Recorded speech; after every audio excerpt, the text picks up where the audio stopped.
Okay, let's start. So this is our lecture before the midterm. Okay, lecture before the midterm. So the plan for today is that we are going to go over the remaining topics associated with GART. So we started talking about GART. I introduced GART to you guys last week. So we're going to finish talking about all the related topics related to GART today in the first half of this lecture. And then in the second half, we are going to go over the practice midterm questions. Okay, I already sent that to you guys last week. And then also earlier today, I sent an email with all the important information related to the midterm. Okay, so I believe all of you should have received it. Okay, should have received it. So, and I think that, okay, I think it's okay to start to talk about it. So basically, the format of the midterm exam is very clearly stated in the email. Okay, it's gonna be kind of like open book exam, in the sense that all the lecture slides, codes, so on and so forth, you guys can get access to when you're working on the midterm exam. But the exam is going to be a timed exam, meaning that only 2 hours of time, okay? And because I would ask you guys to work on your own, basically prepare some scrap paper for the midterm, okay? And write down your answers for the multiple choice questions as well as for the analytical questions. Then take a picture of it, then upload it to HatCT, okay? And I actually give you guys extra 10 minutes for you to do the uploading. So the exam is gonna be running from 7 to 9, okay? It's gonna be running from 7 p.m. 9 p.m. Okay, so the Zoom window is gonna open at 6:45. So basically, I know every time we have a kind of class, not everyone will show up on time. So that's why I'm starting the meeting slightly earlier. Okay, we have a 15 minutes kind of waiting time for everyone to show up. And then, I will send you guys the email by email. Okay, pay attention to your email box. And then each of you will have a different version. Okay, so keep in mind, work on your own version of the exam. And then, this is the time when you'll be working on the exam. And then the due time, so the regular exam time is 2 hours, okay? And then the due time is 9:10 p.m. Okay, the 10 extra minutes is given to you for you to upload it to HackCity. So the window, okay, on HackCity will disappear at 9:10 p.m. Okay, if you don't upload your work before that time, then it's gonna be considered that you haven't turned in your midterm exam work. Okay, it's basically like, okay, when we're having an in-person exam here, and when I'm saying, okay, stop, then you should stop and give me your work. If you don't, they consider you haven't submitted your work. Okay, so this is how we are going to be conducting the midterm exam. And let me see what else I want to say. Okay, importantly, have your camera on. Okay, I really wanted to make sure that the student who is attending the exam is indeed the students who have registered for the course. By this time, I already know, each one, appearance. So I can check, when you guys are working on the exam, I can check, okay, who has been registered for the course, who has been attending the courses, and then, I can check whether it is the right student who has been working on the exam. Okay? So, I think because nowadays, AI is getting so popular, okay? So oftentimes students will ask, okay, can we use those kind of AI tools for us to help us work on the exam? So the answer is no, okay? So you are not supposed to use any kind of like ChatGPT or anything else, okay? So, and but the questions I give you guys are designed in a way that is not easy to be answered by ChatGPT anyway. But I just want to give you a kind of a warning ahead of time. Okay, make sure we are all on the same page. It's basically one part of the kind of academic integrity policy, especially for this course. Okay, especially for this course. And then in terms of coverage, okay, for the midterm, gonna be everything up until the first half of today's lecture. Basically, everything we talked up until today will potentially be on the midterm exam. And in terms of the format, it's going to be a mixture of multiple choice and then the analytical questions. Okay? So, and basically for the multiple choice question, you only need to give me your answer of A, B, C, D. Okay? You don't have to give me, why you are choosing A, B, C, D. Okay? So, and the good news is, even if you don't know what is the right answer for the multiple choice, you can still have a 25% chance of getting it right. But, the downside for multiple choice is that if you don't get it right, there's no partial credit. Okay, no partial. If the right answer is B, you only give like an A or C. Okay, so no partial credit for that. But for the analytical questions, I would expect you guys to write down some, reasoning for some answers, do some calculations, so on and so forth. And for those analytical questions, there will be potentially room or scope for partial credit. For example, like a calculation question, right? If you put down a formula, and then when you are plugging the numbers in the formula, you get it wrong, you can still get some credit for writing down a formula. Okay, so that is, the difference between the multiple choice question and the analytical. You have a question? Yes. Can we use R to calculate and do more analytical questions? Oh, good question. There's going to be no R coding involved at all. Okay, no R coding involved at all. But there will be some kind of calculation question. And calculation questions, you can use a financial calculator, or if you don't have a financial calculator, you can say, okay, I'm happy with using R. So that is the context you can use R. But you know, there's no kind of R coding. You don't have to kind of download a data file and write some R code. No such kind of work or exercise related to the midterm. Okay, so only the kind of calculation. I think the example is already given to you guys on the practice midterm. You see there is a calculation question. Okay, so if you want to use R for that, it is okay. Okay. Other questions? So on the practice midterm, there was like a plot function. A plot question. Oh, can you repeat that again? There was a question which asked us to plot something on the practice midterm. Now for that, are you expecting us to just like draw the plot because you're not expecting us to plot it in R, or how is that? No. Okay, for that question, make it a handwritten plot. Okay. Okay, never do a R plot because if you plot it in R, then it doesn't involve your thinking. Okay, you got to make the judgment of kind of identify what kind of model make what kind of plot. Okay, so for that one, no R. Okay, you are not supposed to use R for making that kind of plot. And you know the reason why we are having the the Zoom meeting on at the same time, I ask you guys to have your camera on, not only for proctoring, but also for kind of if you have questions.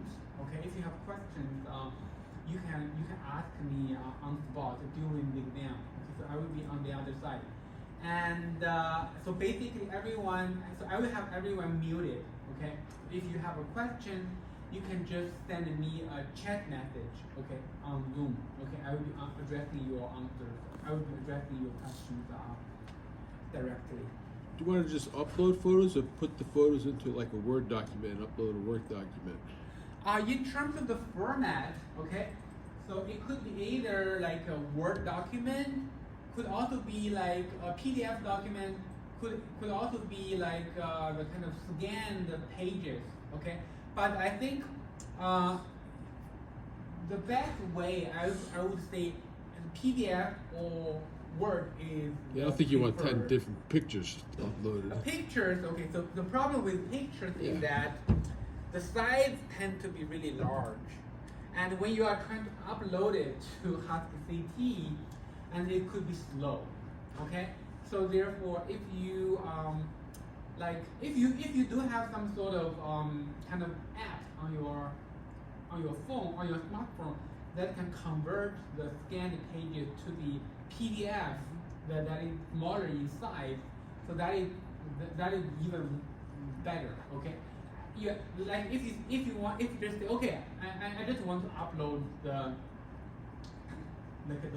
photos I take with my iPhone. It is fine as well. So then you just have to plan for more time for you to do the uploading. Okay, you can just tell me, okay, I have like 10 pages.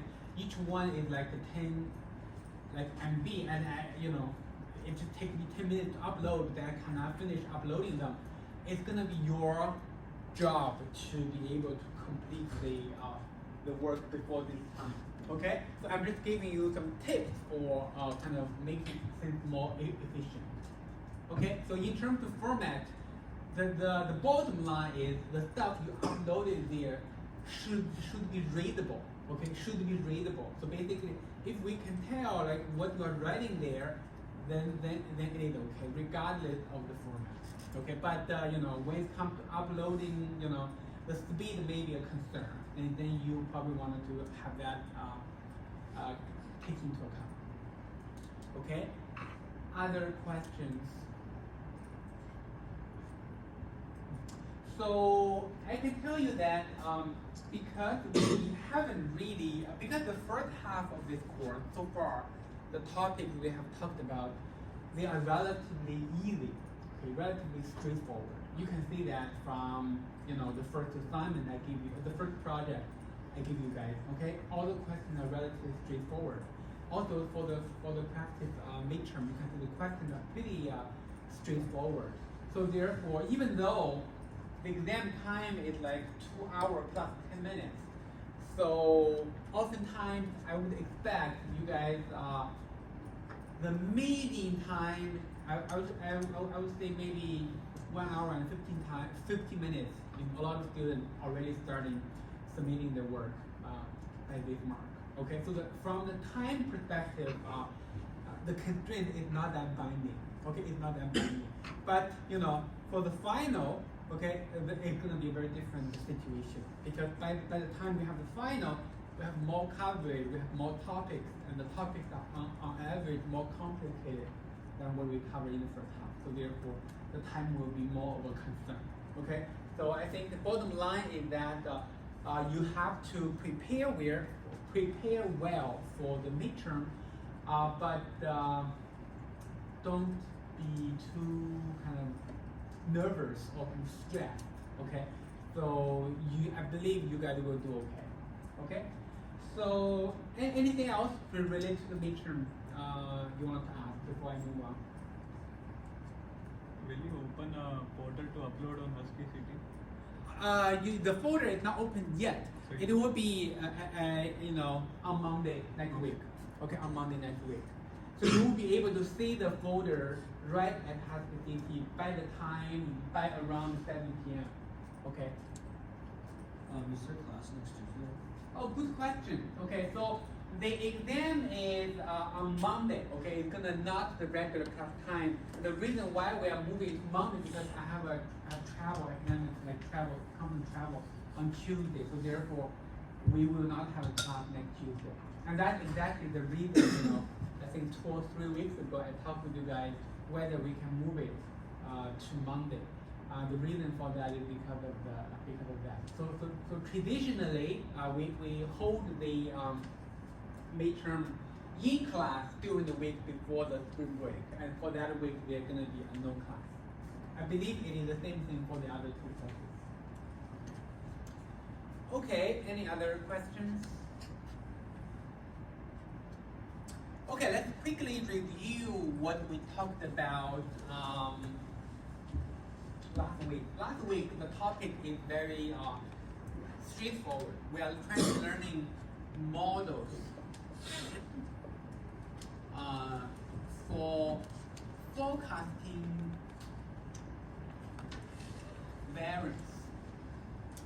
Okay, it's a very classic situation in risk management. Okay, if you think about if you're working in an insurance company or you're working in a commercial bank, okay, so they will have to report the risk situation of their asset on a daily basis, okay, to some regulatory agencies.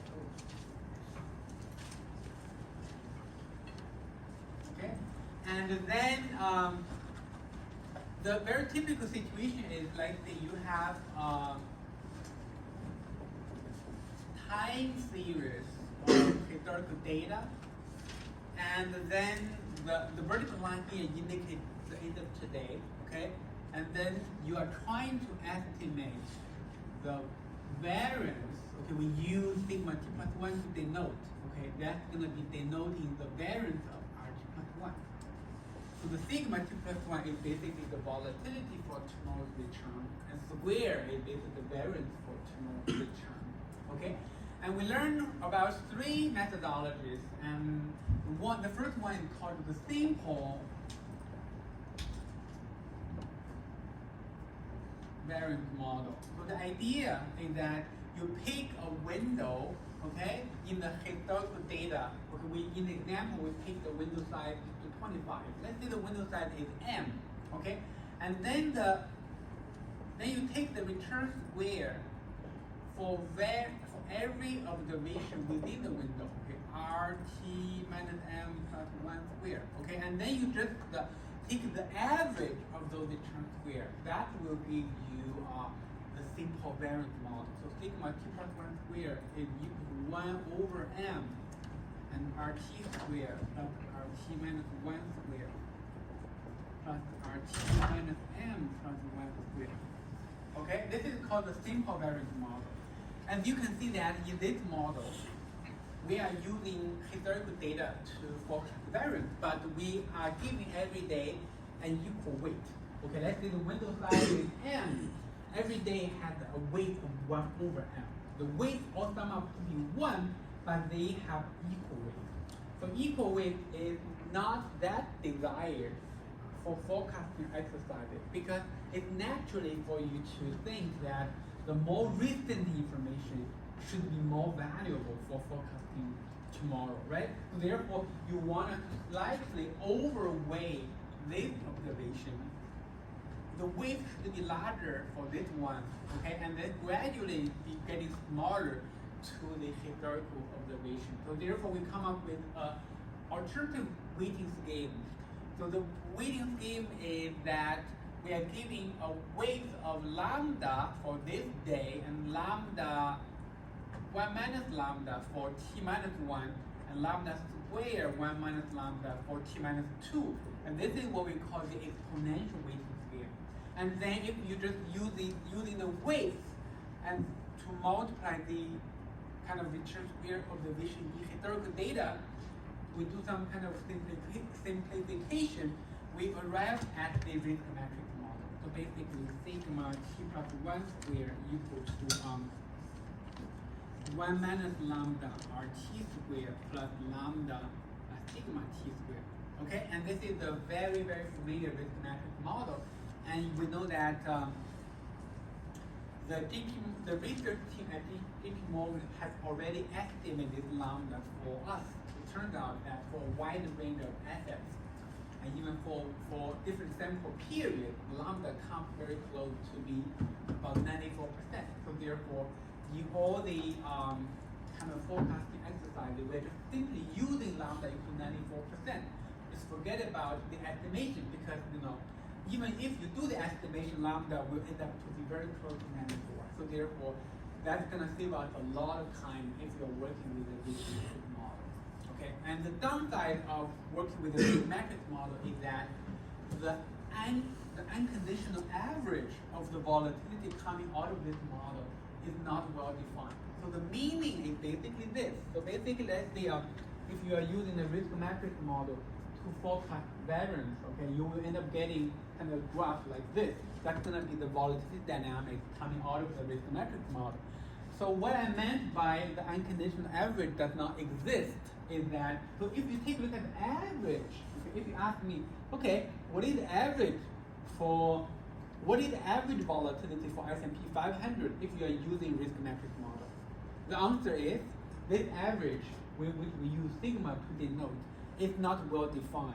Okay, so the consequence or the implication of that is that because the average is not well defined, so when the market is extremely turbulent and for some very special kind of assets, and let's say at one day there is a huge event driving a spike, okay, and then because the average is not well defined, this could actually not going back to the ground. Okay, so that's what we call the instability issue in the risk matrix model. Even though it doesn't happen often. Okay, but if you are dealing with a large portfolio, you're going to have a lot of assets in your portfolio, then potentially you will run into this kind of instability issue. Okay, so therefore, to overcome this issue, economists come up with another volatility forecasting model called the GARCH model. Okay, we know the full name is generalized AR. Okay, GAR.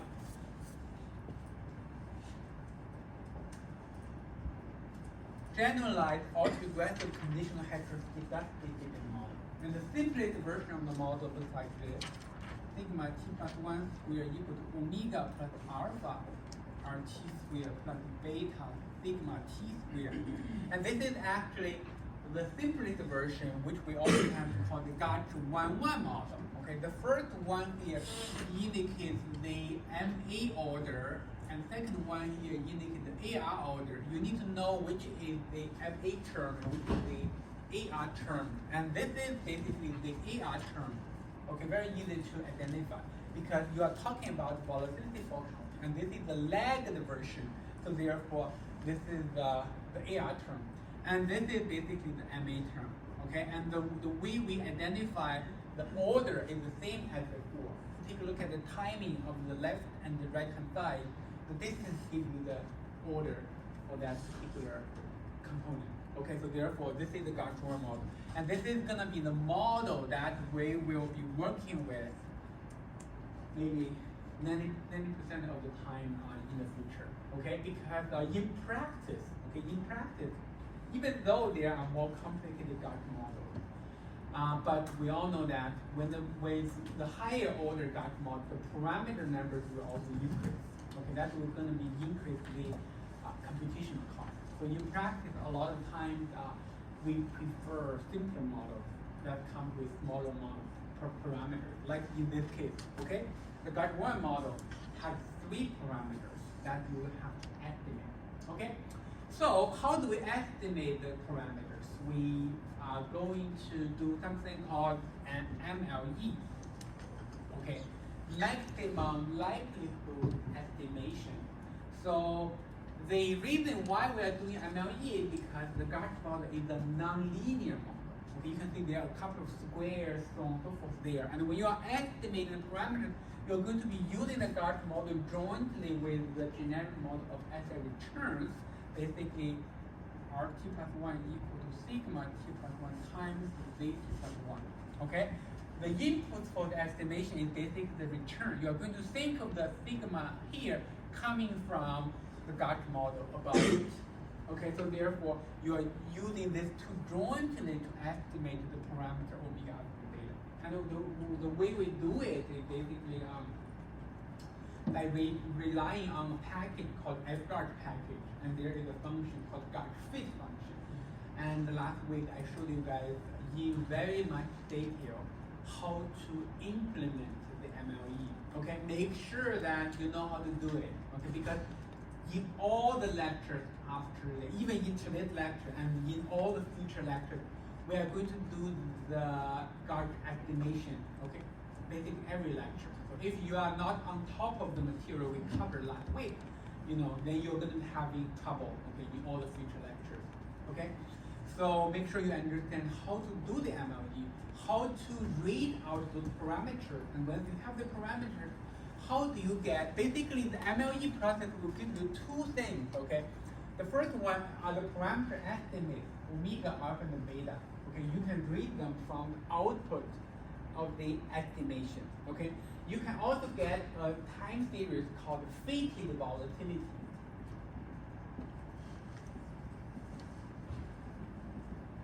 Which we use sigma t to denote. Okay, and with these 2 pieces of information, you can come up with your own forecast. So basically, sigma t plus 1 squared equal to omega plus alpha rt squared plus beta sigma t squared. Okay, the omega, alpha, and the beta is gonna be provided by this, and the sigma t is basically the last observation in the fated volatility time series, and the rt is basically the return you are reading from the market today.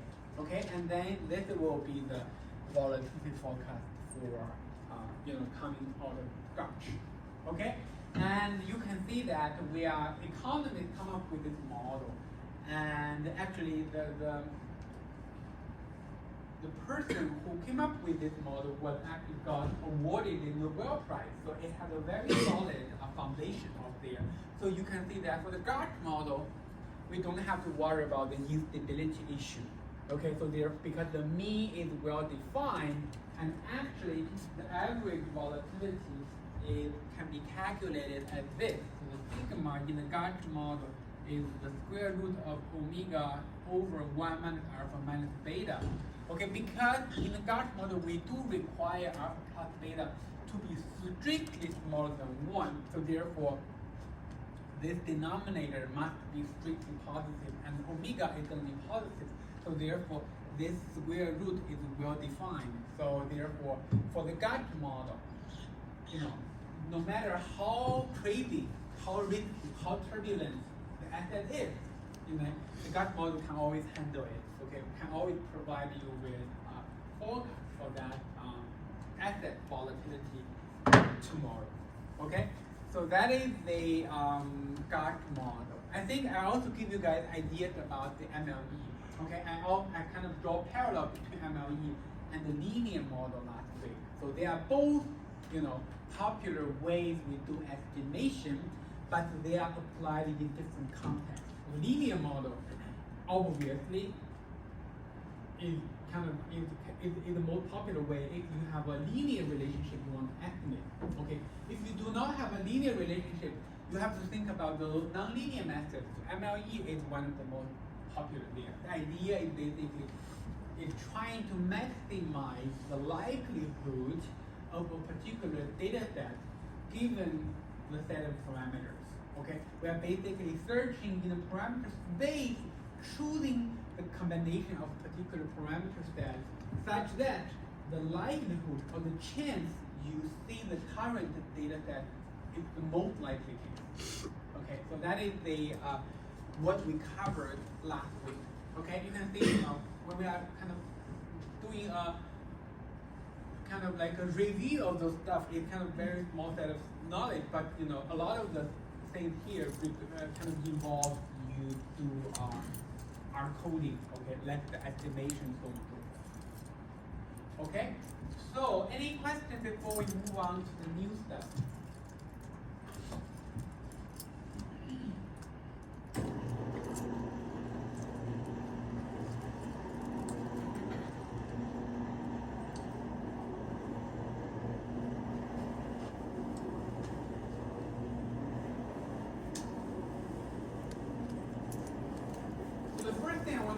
Guys is an application of the Gaussian model.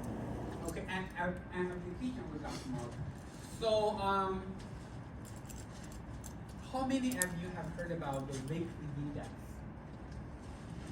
Yeah, VIX? it A lot of spiked people know yesterday. about it, right? Yeah. So, what is it?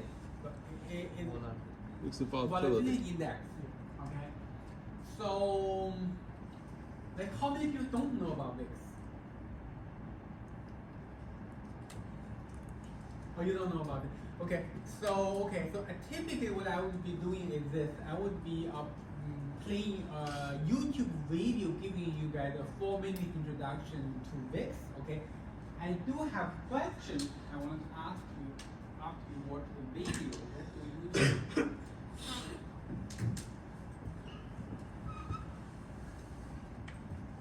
VIX. Explain.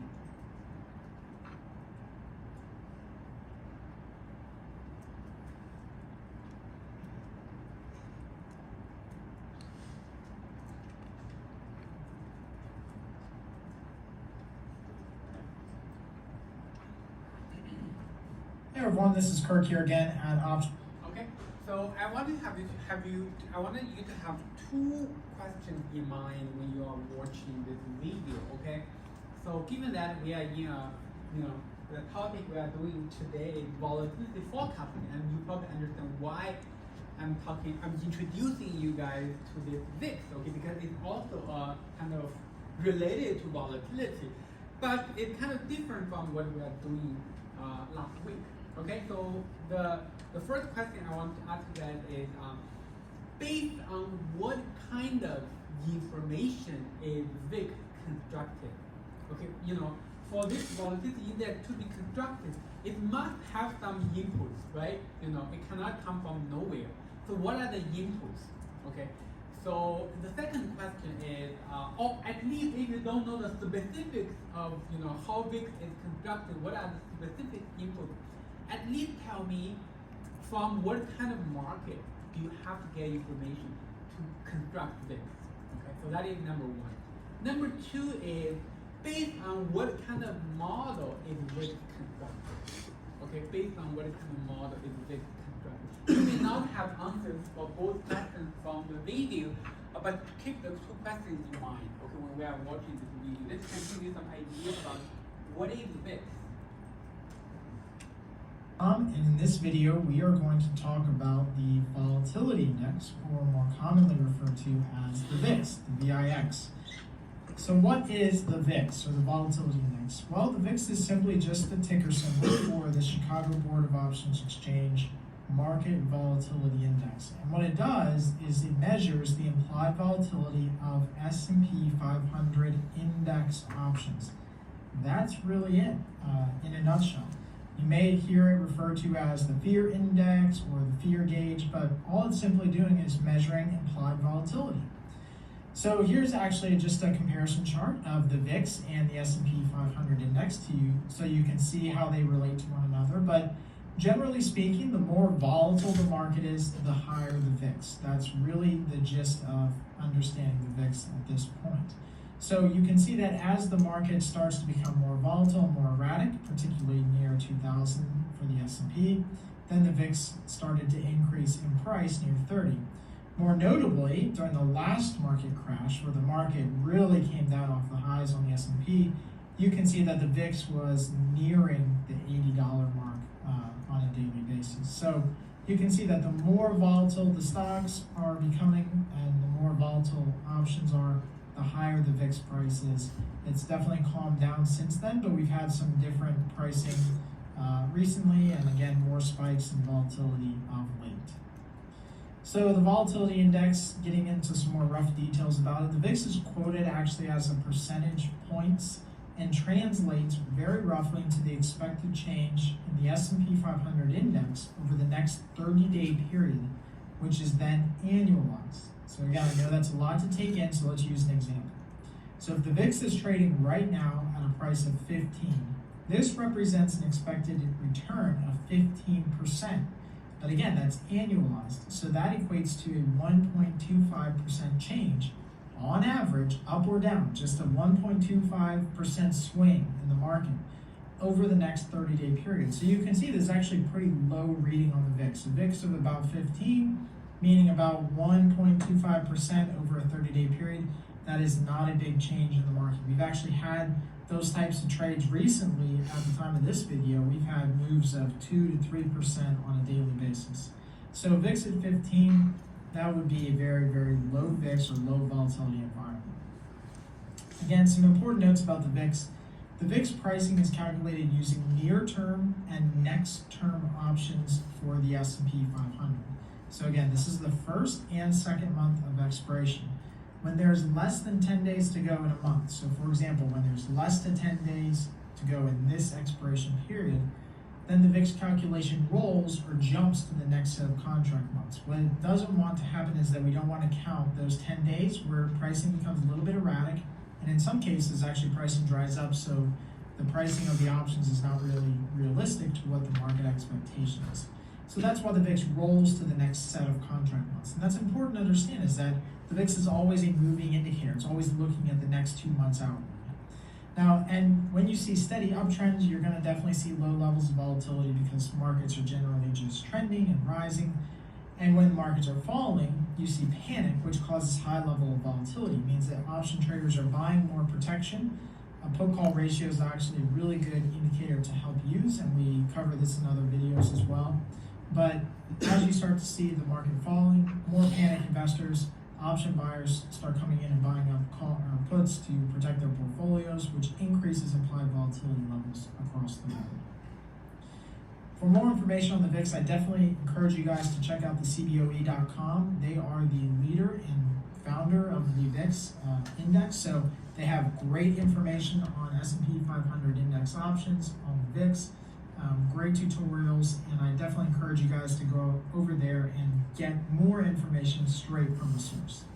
So as always, I hope you guys enjoyed this video, and please share the video right below here with any of your friends, family, or colleagues on your favorite social network. Okay, so I hope you have some background or ideas about what VIX is.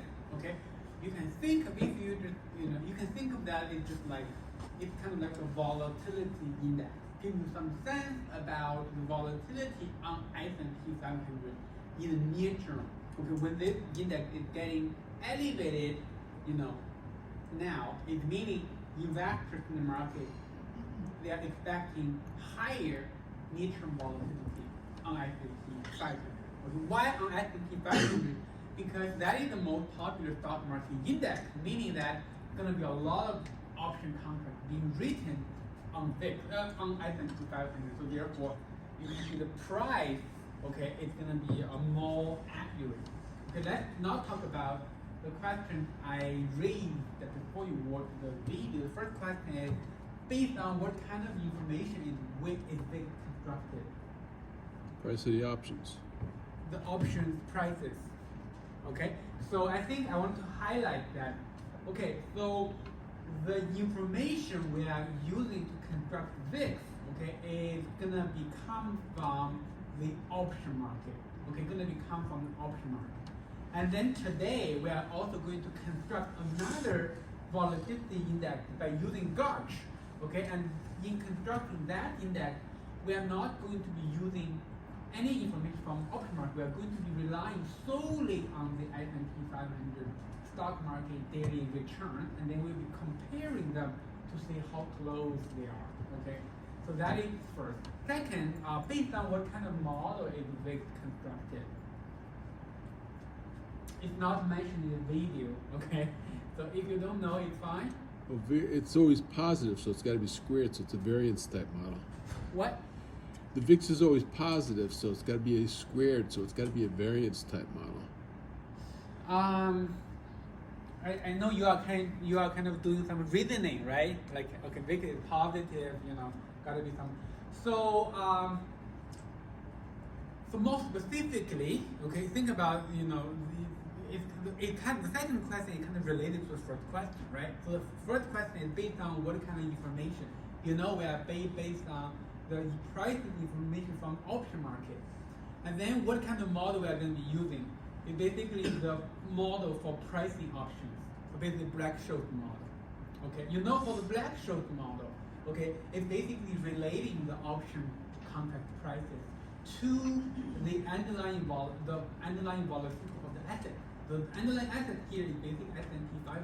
So basically, for figuring out VIX, you are basically kind of reverse engineering the Black-Scholes model. We have the pricing data. Let's kind of get an implied version of the volatility by reverse engineering to back out a version of the volatility.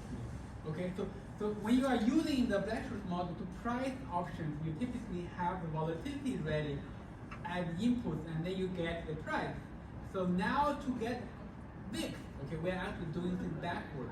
Okay, we have the option market prices ready, and I think we get the price from option market, and then we can use the Black-Scholes model to back out a version of the volatility. Oftentimes we call the implied volatility. Okay, that's basically VIX. Okay, so now I hope you understand, you have some basic big picture idea about what VIX is. Okay, you know that it's constructed based on prices information from option market. You also know that it's kind of backed out from the Black-Scholes model. Okay, it basically is the model for pricing options. So now let me check about your background about the option. Okay, if you don't know, it's fine, because I'm pretty sure you guys will learn more about options in Next semester.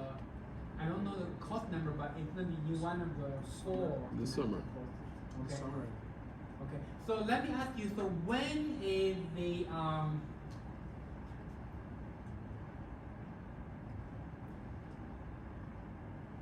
first option contract being traded in the U.S.? When was the first option contract being traded in the U.S.? We know the stock market can go back to a long time ago, at least 150 years, right? S&P 500 data can go back to 150 years from Bob Shitter's data. What about option market? Okay, when is the first option? I'm going to take a guess and say 1982. 1982? Way before then, like the 20s, I think it was. What? It's definitely Anyone else? In the 1920s? 100-year differentials. It's in the 1900s, but it's a 100-year differential. So. 100 years ago? No, I said it's in the 1900s, but that could be 1900 to 2000, so that's a 100-year differential. You're giving me a 2 clue now. Yeah. 1970? I'll say 1970? No.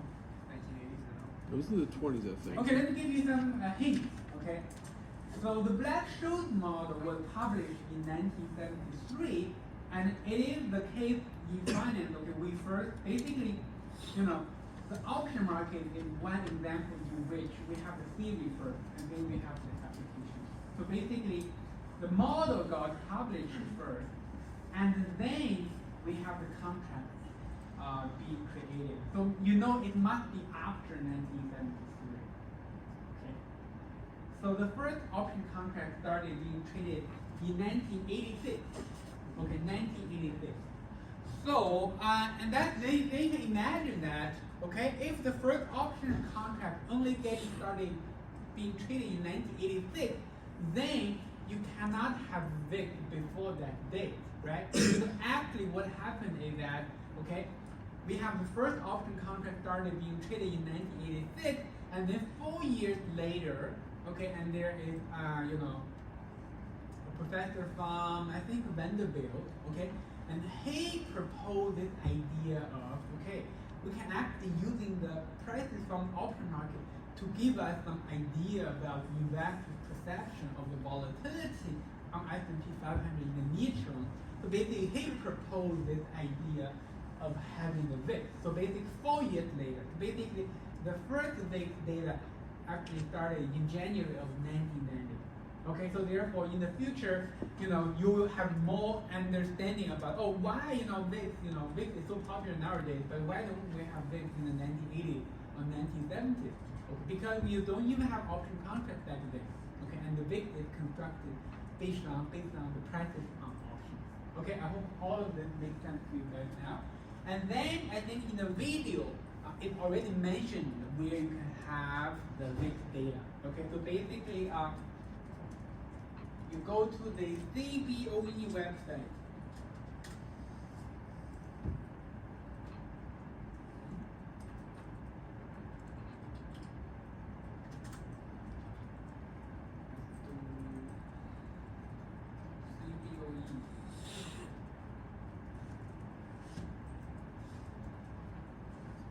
Okay, let's see.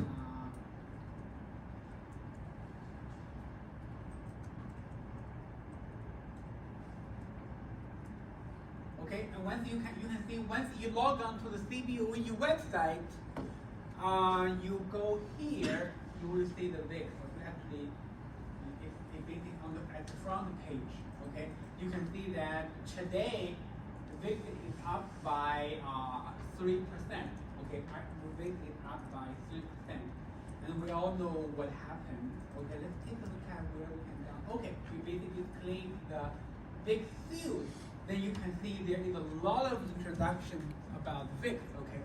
What is the volatility and what is the VIX index and how is the VIX index calculated and how is the VIX used?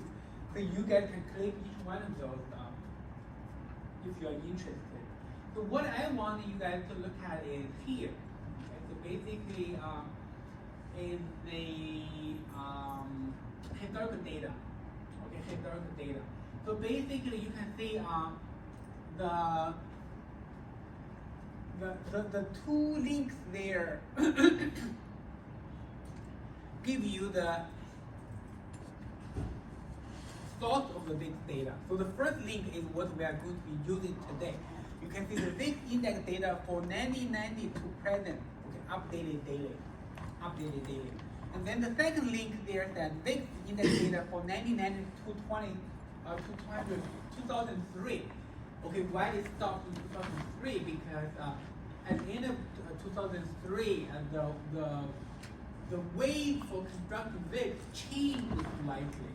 Okay, and that's why that was more like a historical data. Okay, but I think for most of the applications, we can simply be using the data up there. Okay, you can actually click it to download it. Okay, I already have it downloaded in the local folder here. So let me check.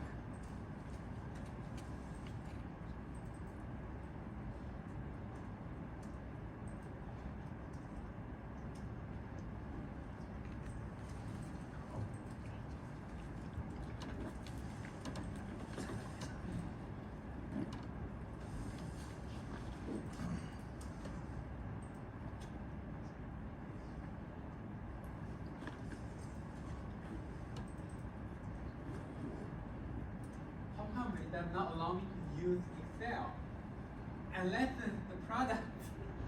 We're in classroom and we're using unlicensed product. So what's going on?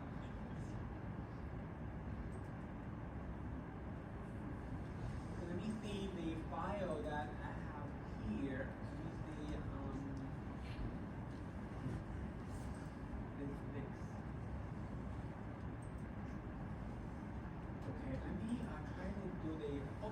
let me do this. I will download it. I will show you guys, but I will be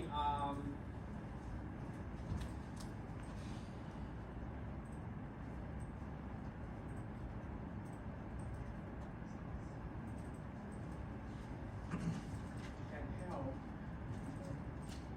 regardless. Okay, but I think you guys already have the basic idea about what you can get by downloading the data. Okay, so basically you can see the first column here is basically the date. You can see we starting having the date starting from the first trading day of 1990. Okay, January 2nd of 1990. And for every day, it's pretty much recorded like a stock price. Okay, you have an opening value, you have a closing value, you also have a high and a low value. Okay, and we are going to be using the closing value for every day. Okay, let's take a look at where the data goes to, because the market is already closed. You can see, okay, we do have, by downloading that data, you do have access to the VIX corresponding to exactly today. Now, today the VIX closed at about 23.51. Okay, open at 22.96. And by looking at the last, past, 1 week or so, you do see that the VIX has increased dramatically, okay? Correspond to the recent decline in S&P 500. Okay, you guys all know where the volatility is coming from. But if you take a look at the long-term perspective, okay, actually this is going, the data is going from 1990 to 2025.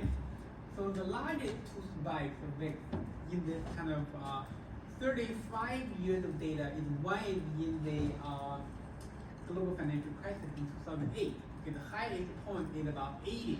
Okay, and the second largest spike is actually happening in March of 2020. Okay, that's when the COVID, when the pandemic started, and when the government is shut down, when everything had to be it kind of when everything closed. And at that point, the VIX also spiked to about 80. Okay, so right now, compared with 80, even though there is some panic in the market recently, but 23, 24 is still considered pretty low levels of volatility from a historical perspective. Okay, so this is the VIX data.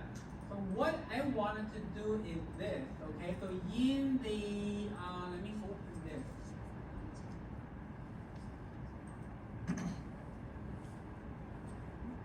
So basically, in the Excel file or CSV file, I uploaded on Husky CT, the folder 5A there. Okay, there is a VIX file you guys can download and get access to. So basically, I'm having 3 columns here. The first column is called A column.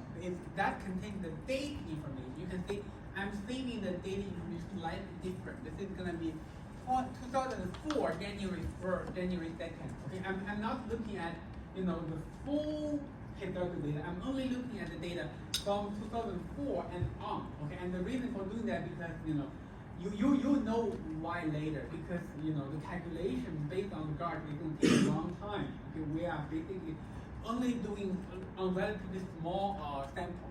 Okay, and then the close and column B here is the closing price on S&P 500. Okay, because we are going to be using the closing price to calculate the return, and then using the return to construct the Gauge version of the volatility. And the VIX column is basically the data I extracted from the file downloaded from the CBOE website. Okay, so now we are going to be working on this. We are going to be working on this file. Let me open R. Okay, let me open R.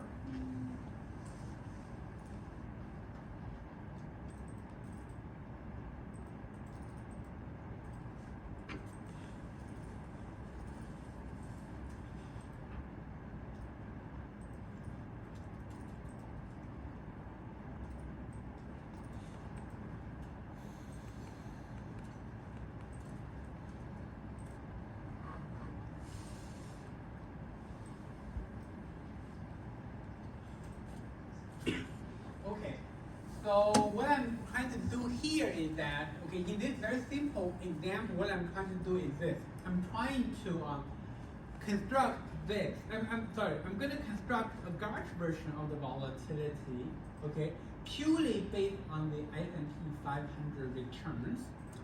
And then I'm going to compare the volatility based on gauge with VIX. Because VIX is available from the website. We are going to see how the two versions of the volatility compared with each other. Are they gonna be very similar in levels or not? Or what about the dynamics? Okay, so that is the idea or the purpose of this kind of exercise. So you can see what I'm doing here. I'm first reading the VIX into our workspace. And then, I'm kind of scaling the VIX number by 1,000, okay? I will tell you later why. Okay, right now you can see that I'm just kind of dividing the VIX data by 1,000, okay? By 1,000. And then the return is gonna be constructed by as the first difference of the log of the closing price. I believe all of you understand this part. And then I'm going to be constructing a new two-column data. Okay, two-column data. C-band here. Okay, C-band here is very commonly used in R. C-band meaning column band. If you wanted to put two column vectors together into a matrix, you can use C-band to put them together. But because the return time series here, because you can only calculate return from day 2. So therefore, it has one fewer observations than VIX. So therefore, if you want to put them together, you have to get rid of the first observation from the VIX. The -1 is basically how you get rid of an observation from a time series. -1 meaning get rid of the first observation from the VIX from that VIX kind of data we just get. Okay, then you can see I'm using C-band to connect them together. Now let's take a look. Let me show you the head of the VIX. You read it up there, and then let me show you after you are putting them together. What is the head of the VIX? You can see that the difference between the VIX and the VIX here is that you are attaching the returns to this VIX data. But because the return only exists starting from day 2, you can see the first observation is January the 5th of 2004, and that is January the 2nd of 2004. So we are basically removing the first observation and then attaching the return observations to this original VIX data. Okay? Then the next is we are going to using a for loop to construct the gauge version of the volatility. Let me explain. Okay? So first of all, we are going to be using the fgauge package. Therefore, you can see I'm using library fgauge. Okay? And then to see the gauge version of the volatility, I'm creating a vector called var, a volatility underscore gauge. Okay, and then that's gonna be saving the gauge version of the volatility, which I'm gonna be producing in the for loop. And then you can see in the for loop, the I here is an indicator tells you where you start. Okay, so I started from 500. That's because to do the MLE estimation for gauge, okay, I need to have a historical window. Last week we mentioned that for the window length, okay, it's an art to choose the window length. You can choose the 500 window length, you can choose the 1,000 window length, okay? So it's all of your personal kind of preferences, but you want to make sure that you are not choosing a window that is too short, because the MLE to be more accurate, you have to have more observation out there. Okay, I'm choosing a 500 window. In other words, basically 2 years of daily data to do the MLE estimation. You can see when I is equal to 500, the return window here is running from day 1 to day 500. Okay, that's gonna be the first window I'm gonna be relying on to do the estimation. You can see phase 2 here FGARCH, I'm gonna be feeding a GARCH1 model using this return window, and tree is equal to 4th, and then omega, alpha, and the beta, they are all read as the output of the MLE estimation. And sigma fit is the fitted volatility, and then the volatility of the GARCH, square root of omega plus alpha. You can see return window 500, meaning the last observation in that return window. Because that return window, regardless of where the data is, always have a window length equal to 500. The last observation is always the where you stand if this is the current data point. Just to clarify, so the omega is the only thing that's being estimated by MLE, or is it alpha and beta as well? Omega, alpha, and beta, they are all estimated by MLE. And where in the code are you using MLE to estimate? And like where exactly? GARCH fit. Okay. This is where the MLE is conducted. And that's a function of the package? Yes, it's one function of the package. Okay. Thank you.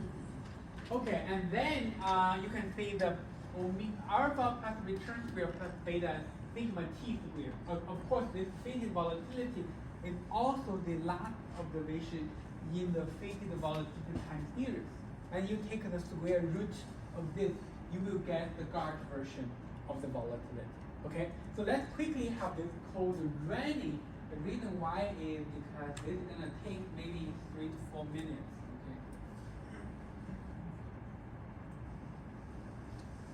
Because you can see what we are doing here is that we are recursively, okay? We have a 500-day window, we do the MLE, we come up with the forecast for tomorrow, we remove the window, we redo it again, we remove it, we redo it again, okay? And let's say if this is like 20 years of data, then 20 years of data, every year is about 250, okay? Then you have 5,000, okay, observation, meaning that you're going to be doing the MLE 5,000 times in this for loop. Okay, so that's why it's gonna be taking some time. And then once we have that GARCH version of the volatility, you can see what I'm gonna be doing is I'm gonna be plotting this GARCH version of the volatility in red color, and then I'm gonna be using a point function also to plot the VIX version of the volatility on the same graph but using blue color. And this way we can see how the two dynamics are related to each other. Okay, are they coming, close with each other or not?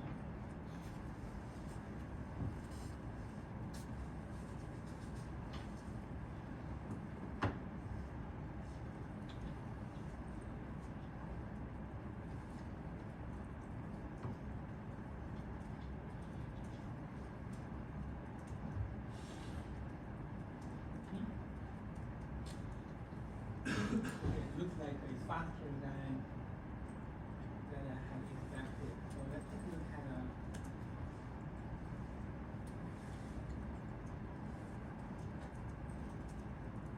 Okay, so this is basically the GARCH version of the volatility, because the data started from 2004. I think the data I'm having on plasticity ended around 2018 or 17.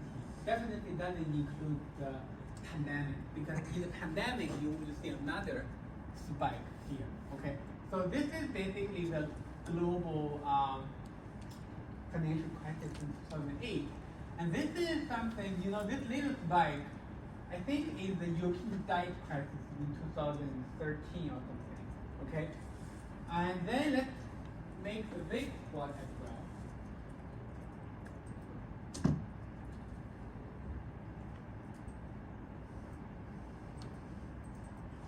You can see this is the striking part. Okay, this is the striking part. So you can see that the two dynamics, okay, they actually come very close to each other.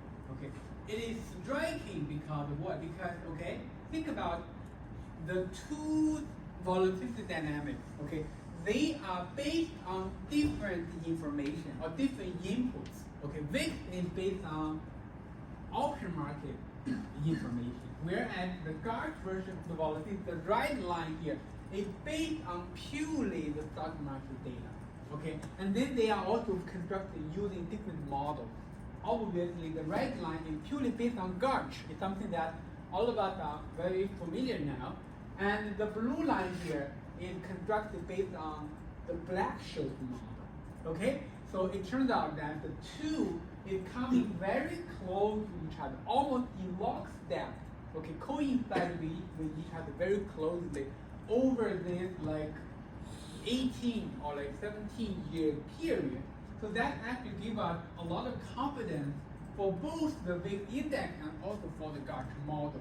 Okay, meaning that, okay, even though the model looks like super simple and takes like 3 to 4 minutes depending on this computer, it does indeed give us dynamics that looks like pretty trustworthy because the data or the information coming from different sources, but the dynamics end up being very similar.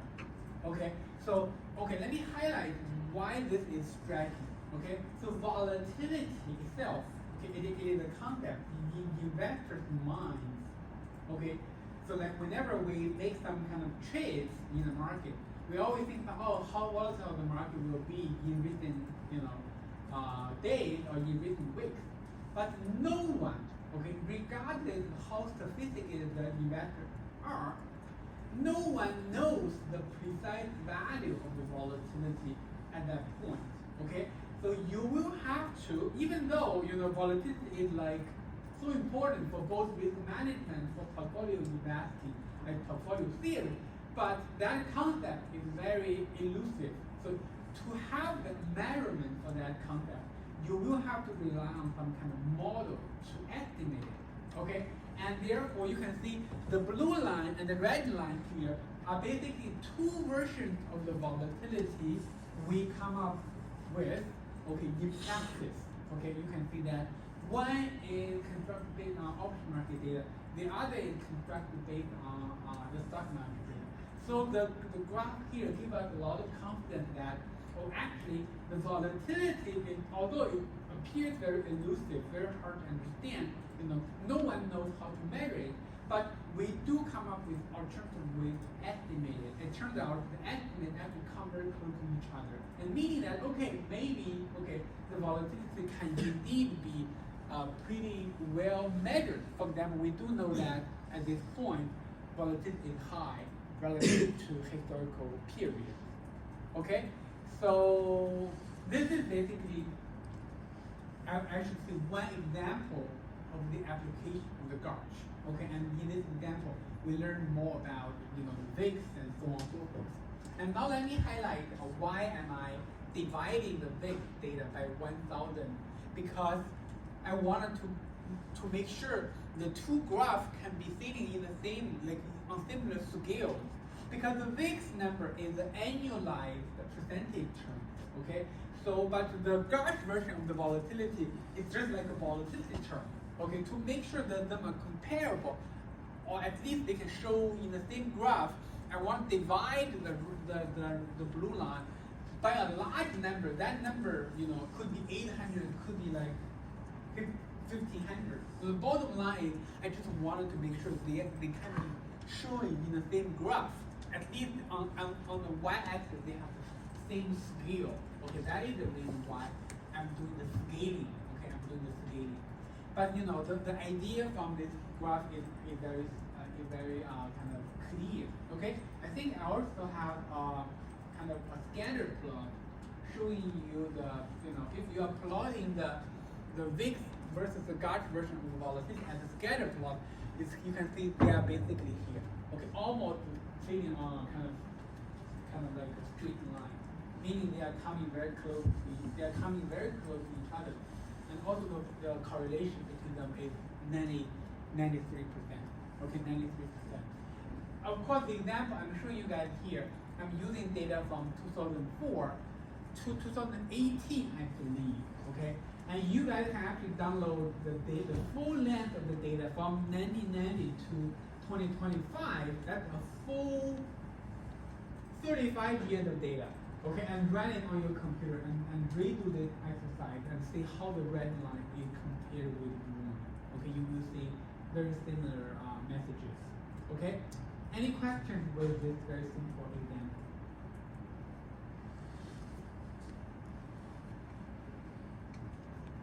Okay, if you have no questions, let's talk about a different thing.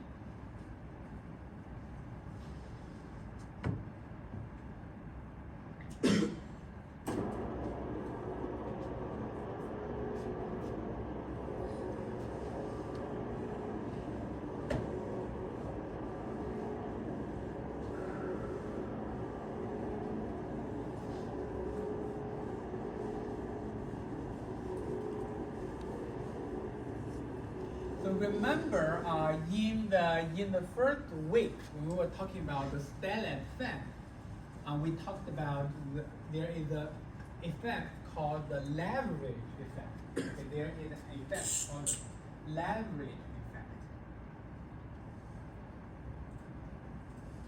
Okay, I mentioned in that lecture that we will be talking about leverage effect when we move on to the Gauge model. Okay, now is the point to talk about it. So what is leverage effect? Leverage effect refers to the phenomena you oftentimes observe in the market. So basically, on one day, if you do observe the market decline by a dramatic amount, and oftentimes, okay, that indicates in the near term, the volatility tends to spike. The volatility tends to spike. But in very simple kind of terms, meaning that the return movement and the near-term volatility movement, they are in different direction. Okay, they are in different direction. I think you can think about, the market in the past 1 week. Okay, you will indeed see this kind of thing happening.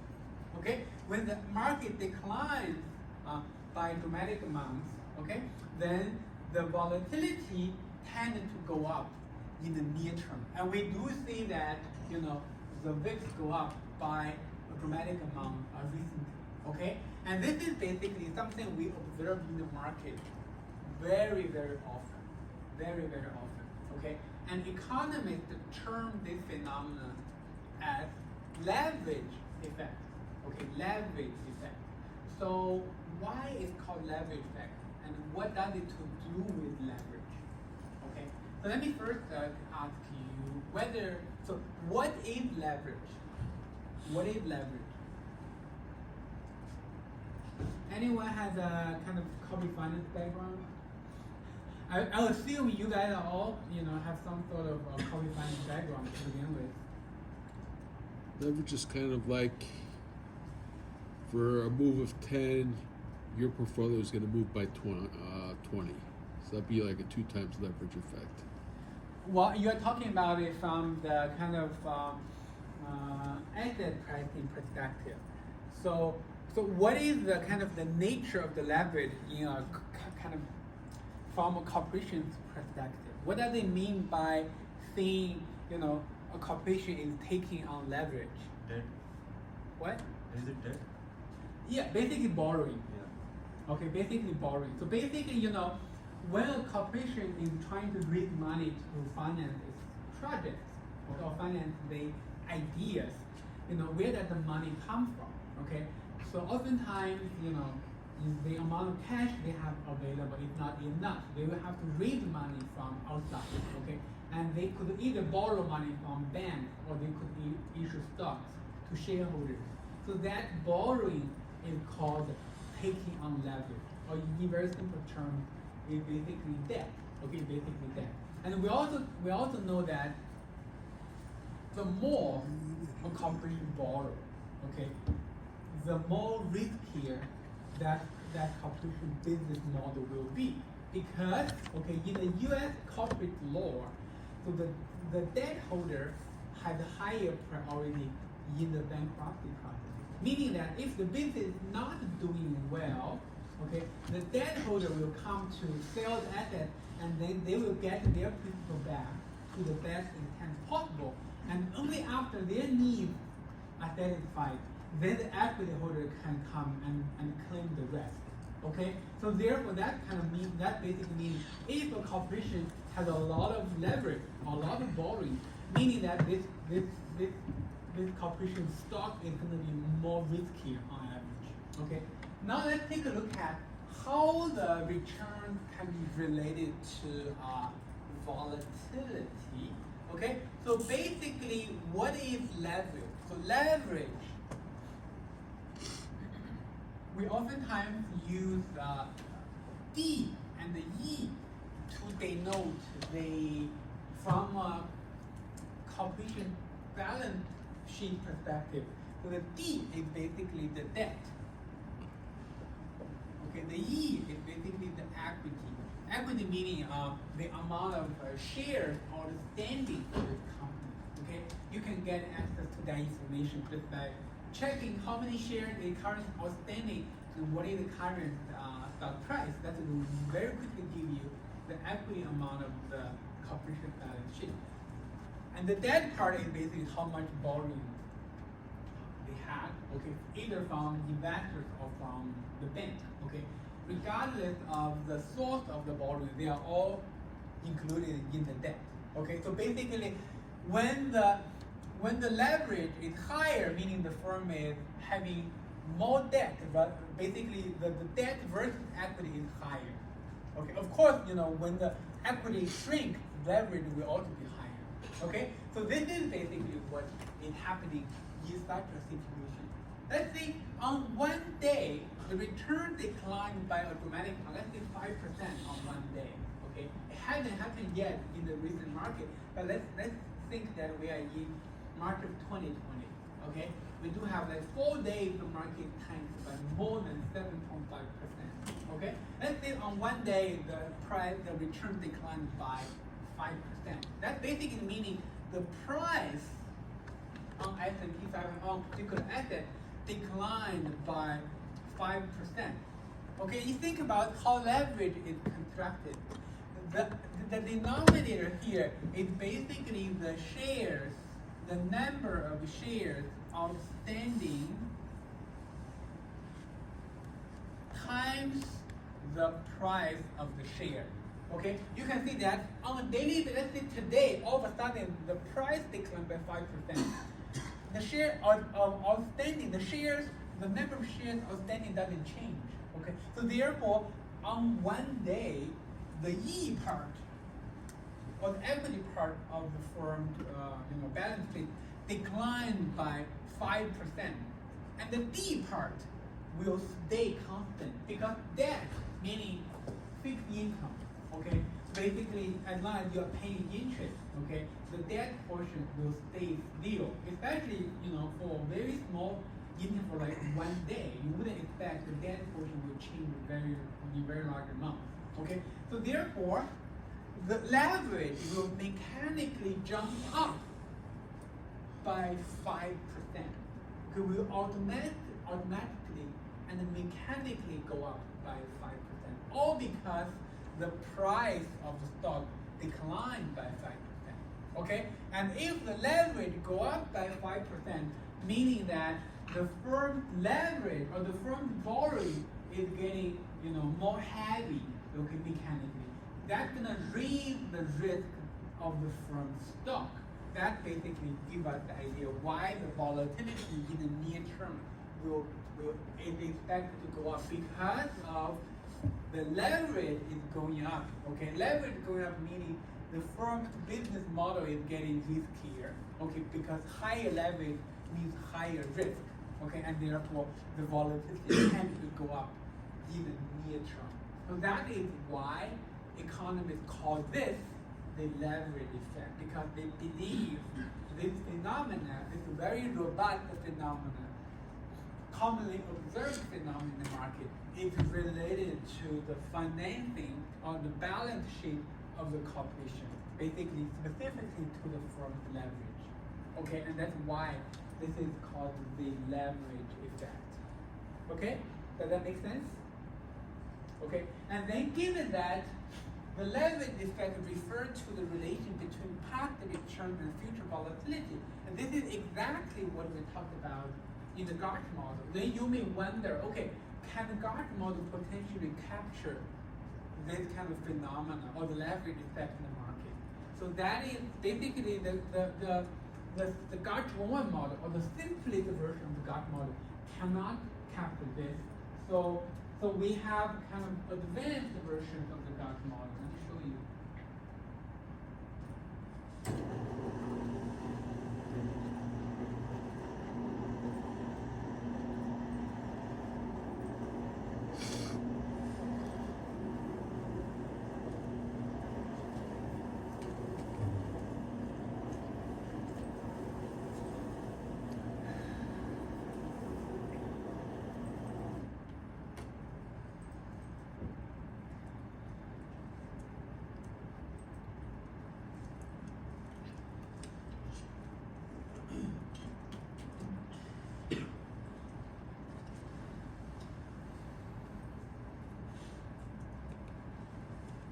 We are still using the lecture 5 slides. Okay, lecture 5 slides.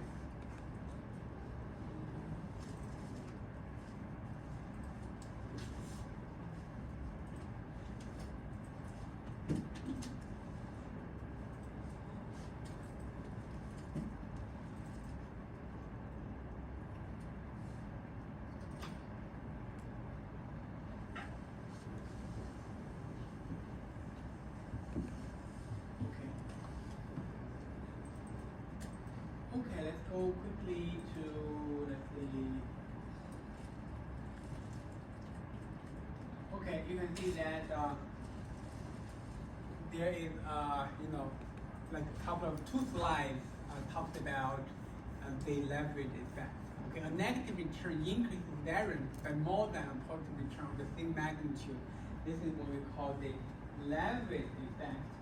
So, and then, we actually modify the baseline version or the simplest version of the Gauss model to potentially capture this leverage effect. There are obviously multiple ways to do that. Okay, and one way of capturing the leverage effect is to introduce an indicator variable. Okay, indicator variable meaning this variable can only take on a 0 or 1. Okay, and in one situation it takes on value of 1. In another situation it takes on value of 0. So basically, if the return is smaller than 0, or in other words, a negative return, the indicator variable denoted by IT will take on the value of 1. Alternatively, if return is positive, then it's going to take on value of 0. Okay? And then you can see we are introducing an extra term to the right-hand side of this kind of Gauss model. So this omega, alpha, and beta, those are the 3 regional terms of the Gauss model. We are introducing one additional term. You can see this IT is basically here. Okay, and you can see this term is only non-zero when return is negative. Okay, when return is negative, IT is 1, and when return is positive, IT is 0. When IT is 0, this term is going to be gone. Okay, so basically you can see that when return is negative, this term will introduce extra volatility on the right-hand side of this equation to bump up your volatility forecast for tomorrow. That's consistent with our idea of negative return movement gonna causing near-term volatility to go up by more. Okay, so this is basically one way of taking care of or account for the leverage effect, and this is actually what we call the GGR Gauss model.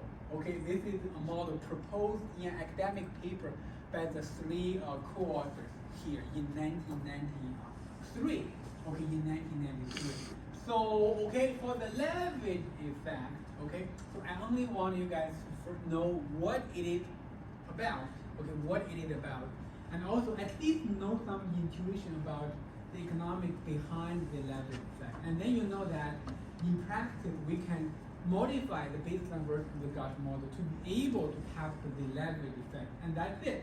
So we will not be doing some kind of estimation work on the leverage. For example, I will not show you guys how to estimate this. You can see there is a new parameter called theta. Okay, we will not show you. We will not, show. I will not do any. I will not show you guys how to estimate this extra parameter. In class. Okay, so basically that's not what we require. okay, for this course. And I think for the leverage effect, all I want you guys to keep in mind or to know about is, you know, what it is about, okay, first of all. Second of all, how can you kind of introduce or kind of what can you do to the original GARCH1 model, okay, to help account for or to capture this leverage effect, okay? And you know that there are a couple of ways. There on the slide there is actually another way. For example, you can also modify the GARCH model this way. Introduce like this term here. This can also account for the leverage effect. And this is what we call the nonlinear GARCH model, or the NGARCH. Okay? So basically, to account for the leverage effect, you need to make some changes to the original GARCH model. And there is no unique way of doing it. Okay, there are multiple ways of doing it. So it's just about, you know, which way you prefer in your particular application. Okay? So any questions with the leverage effect?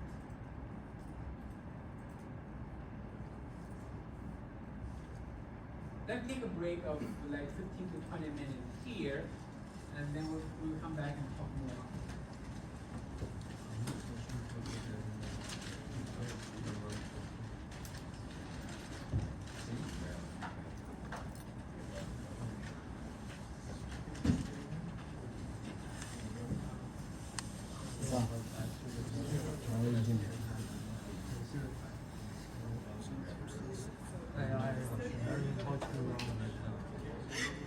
That is one way. That is one way. The leverage effect is basically what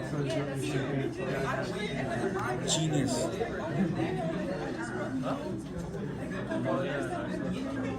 Go up.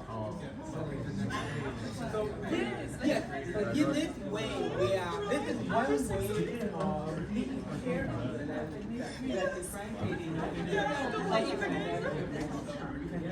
That is differentiating with one aspect with one. But like practice examples, like I want you to write down the response. Like, oh my God, that's crazy. Come on.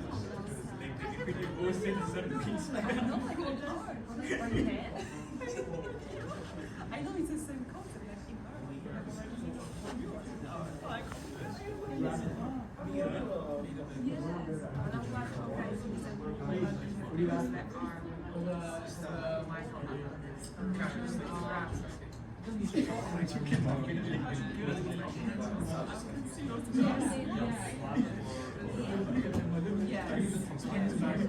Actually, I want to ask for the option sending notes for class from the last class.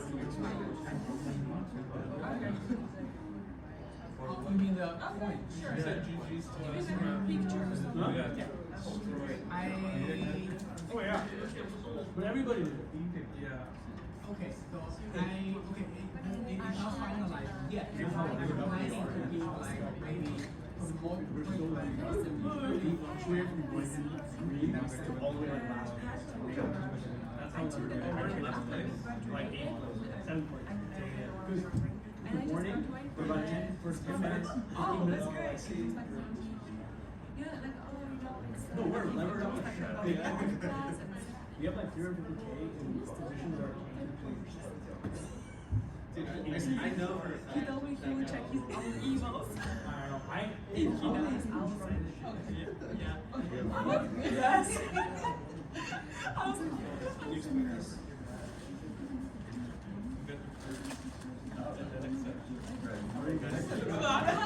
I don't have enough time to do that.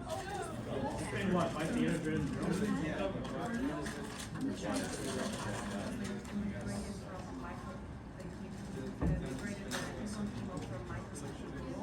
No, from Google, from Microsoft.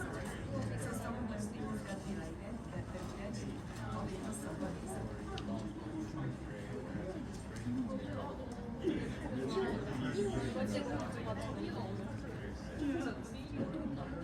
yeah. Yes, exactly. This is the 2 hours is a very little action. So it's good. How are you? So good. This is tired. That's right. No, NT's capturing to Yes. Yes. I understand that they. Yes. But even if you know, like it still takes time. I yeah. Yes. Yes. Yeah. Kind of. Yes. I know when we were taking the Yakov's exam, he was always saying like, oh, I have 2 hours in. He always gave us like an hour or two extra. And I was like, and every single time I was overtime. I was like around 3 hours. Every single time because it just, I knew how to calculate those things. It just because I have to recalculate later to make sure the answers are correct. It just makes such a difference. Yes. Yeah. Yes. Why he says that. I know. I'm crazy.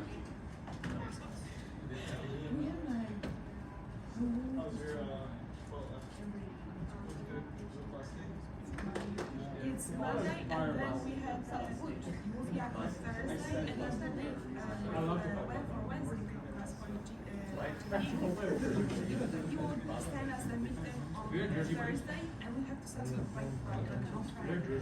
Deadline is Friday. So it's not in class. That's all we're doing. So like, you just said it's so long.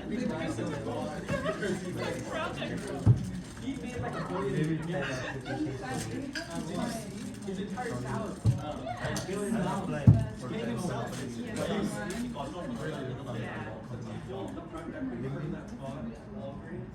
Is like taking on like crazy amounts of private credit. Of course, 2 hours. They're in short. 2 hours. So they Not only are they you get up in the I think it's private. Just emailed me. If I were, I usually remember to like get back to you.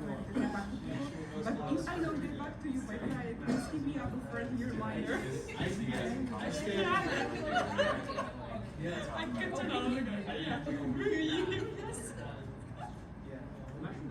We need you. Yes. You're not too pressed about it because you did econ too, and you got the best of both worlds. Same And you did the bachelor of science. You did the BS. I'm catching up.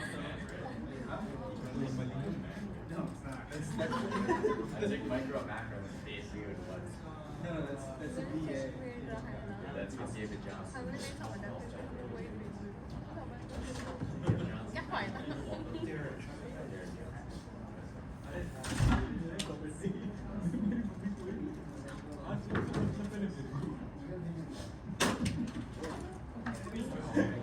It's weird because when I did you guys, I took Calc 1, 2, and 3.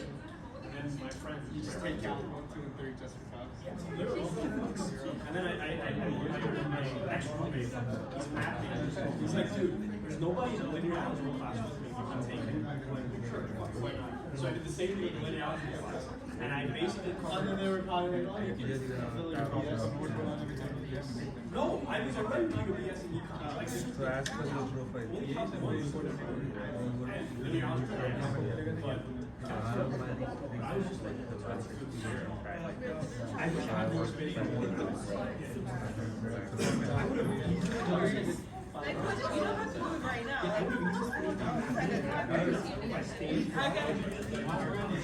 the training you like or stuff.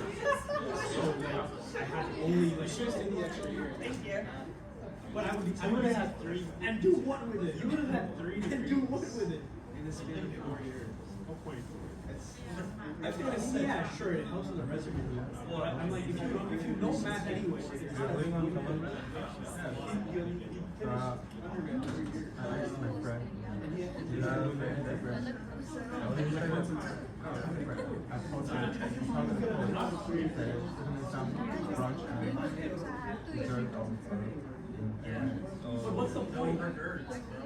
yeah,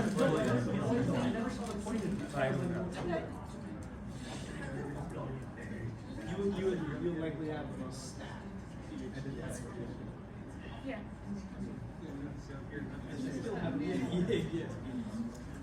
See, the problem is, it would have been a smart thing to do, right? Get the other person.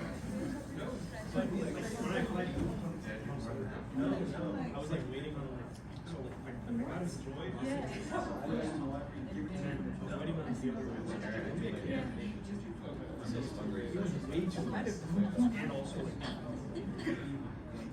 I was like, yeah, and it came in big. She said she has some issues. These three, Texas guy. I spoke to Greg from Yeah. See, we had an interview, right? This is the question he asked me. What's your plan? That's very He was like, this is a 12-month program. It's gonna be like But it's still on back when I was also. like, you're gonna have to do PhD. So I said, I could probably get into research. Yeah. He was like, okay, but you need to know that if you don't get a job, you can't blame it on like finance program here. helps the He was like, good development. I don't want to give you false hope. It's gonna be like Literally. literally a 12-month program. Okay. It started in August and it ended in not even like until Yeah. and he was like, so if you Oh my God. in this program, you might be really under. Okay. But every to That was the boss. They gave me Yeah. really money, so I was like, well, That's just awesome. yeah, but this was in fall 2023. I was graduating spring 2024. So like I had time. So you can't give you Yeah. a long enough program. Yeah.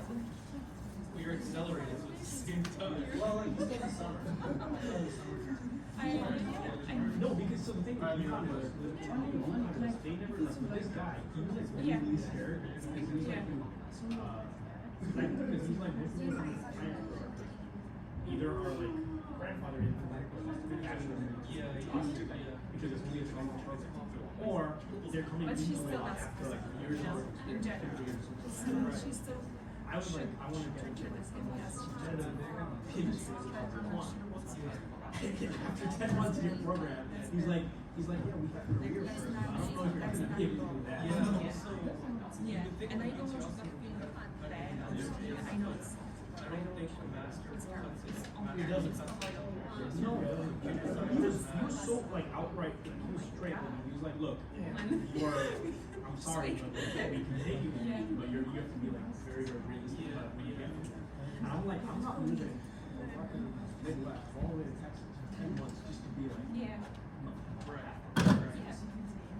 Yeah. Or And this was like fall 23, so I was like, you know what, dude, it's fine, because like at the very least I'll be close to New York, so I'll figure something else. And that's why I did it. Yeah. Yeah. That's a And great down idea. there, That's a great I'm not idea. winning it. I do vectors are basically, It's like you know what I can do? I'm ready to go in So if you have, just relax so It's not like, oh, I'm not sure how you ranking, you know, for voice let's say you have, that should keep me on a daily basis and if I do something wrong, just tell me. And he said like, yeah, I'll go. It's a great approach, you know, because I would rather just tell you that some physical or just from 15 to 20 days. now ideally how would you do it? So this is, let's say, It's 10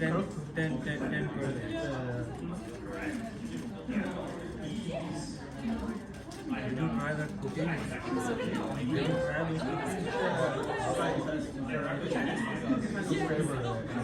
Yeah. You don't like it? You don't like it? So that's either value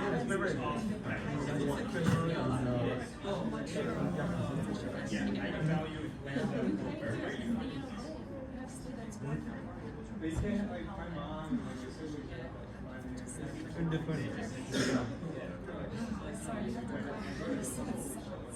But if you need help also, just tell me. You'd be surprised at how much. I always like to refer to myself because my name is Mary. Just that one alone. I mean, in the West, She basically is using like a neural network to like create like arbitrage free volatility. So she has like which I didn't know that you have your like standard neural network, and then she also had another neural network with Yeah, I know. This is so bad.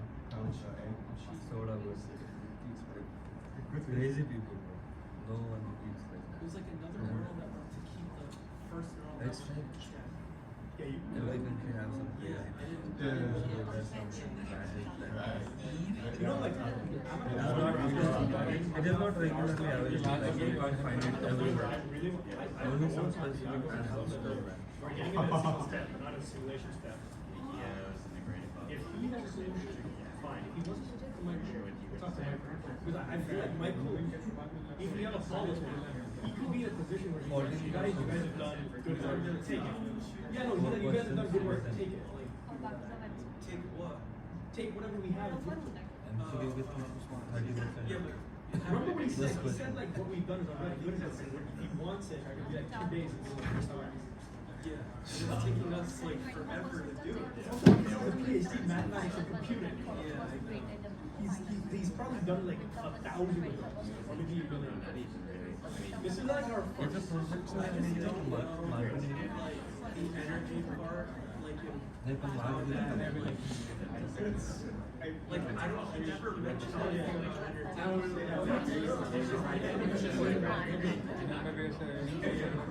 We haven't spoken like on a call. Laptop में ना थोड़ी Our last call was about convergence issues and all that. We've already done it.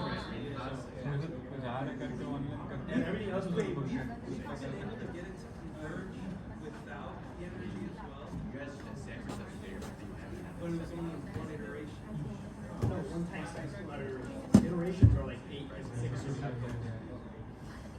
One time step is like 0.001 second. And then do you want to do it over 2 times like,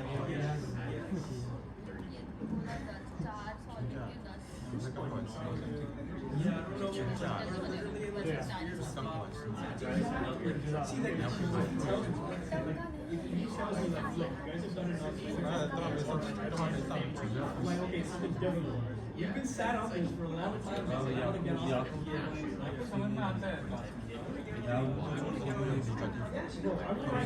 group talk right now. He said he's too I think you should definitely just weird. Where we're putting Yeah, they're like So you would take the train if I am a quiet room So office room that would get you to take the train there, take the and then take the connector from and that would be just part of the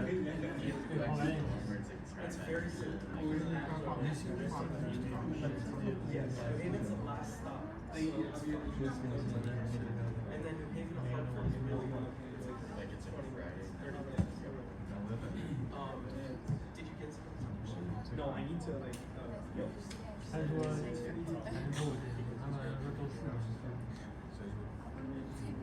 Kyle?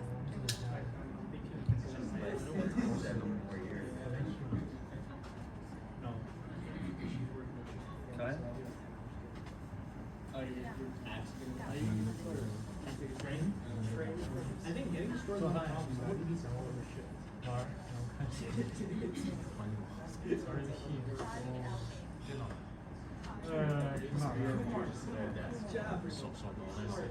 No, but we work like 9 hours a day. It's impossible. Yeah, but you can't really leave. Like, you have to find somewhere. 是晚上那种应该是晚上，里面是晚上。如果说那个游戏玩家， Alex को भी एक哦，卡进去那个。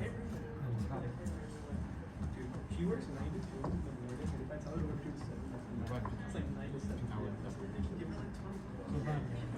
her 20 bucks to do 5 hours. 你会每天做饭？ Typical. Trust me, 他这样子什么时候做？是5点做啊？ I'm telling you, 10 hours. I wouldn't do it. No, Oh, shit. 是一起 Have to be in stores at 10 p.m. 2 to 7 p.m. I have to be in stores at 10 p.m. 睡觉。 Why do you need a 然后晚上回来是什么？ It's not alright, bro. 因为我们礼拜四嘛，礼拜五、六日，我会跟室友一起住。 What do you take it? 然后Does 一 he 到 does 四 he 就 work? 自己 Sid, you're working Friday morning, right? 我就跟室友一起住， Friday 我 morning. 会煮个4道菜。 No, not 4 to 9, 12 to 4. Yeah. See, I told you, bro.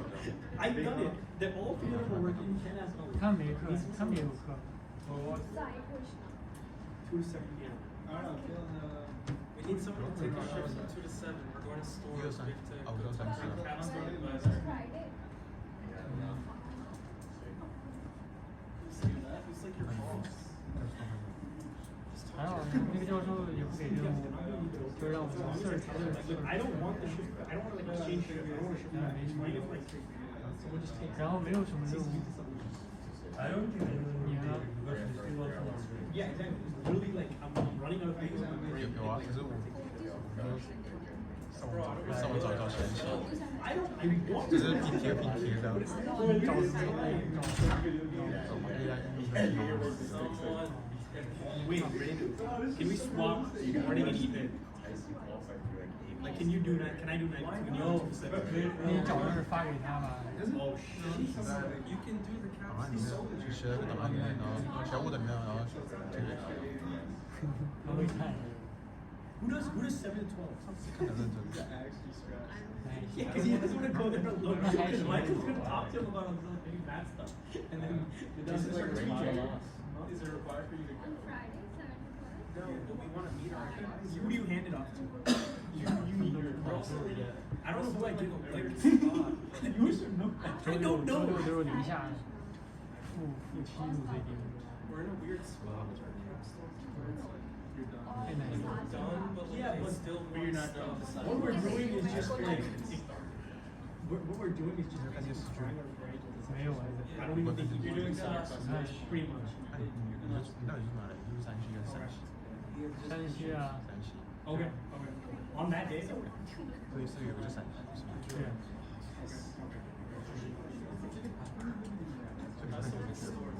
不干。 Why don't you? 太太难了，太无聊了。 He just doesn't want to go. 我知道。快点提到聊聊休闲活动。 You could finish, and then you could. Dude, I finished at like 3. Yeah, our thing is like 4 o'clock. So yeah, but it takes me an hour and 40. Yeah. So you meet us at like 5:45. What? No, Goodbye, bro. no, it's not gonna be like a fun sports trip. It's gonna be like a business. 你们 I don't wanna go, 还讨论 bro. 在吗？ No, 9波 what 了。 sport? No, like if it's like that. 9波了。 Well, dude, like, should we like, 喝酒。 if we go to him in person, he will give us like 大台 very 湾热潮， specific 热 steps. 潮。有热的， No, because like 因为火那个 Yeah, 炒的 Jakob 火。 told us to go. He's like, you guys should come. did he tell you that? No, he was like, yes, you guys should come. 很热 He 的， didn't say it's 热气的 necessary. 热。 热 He 潮 was。like, yeah, we're speaking on Friday. 潮是火。 Yeah, you mentioned it.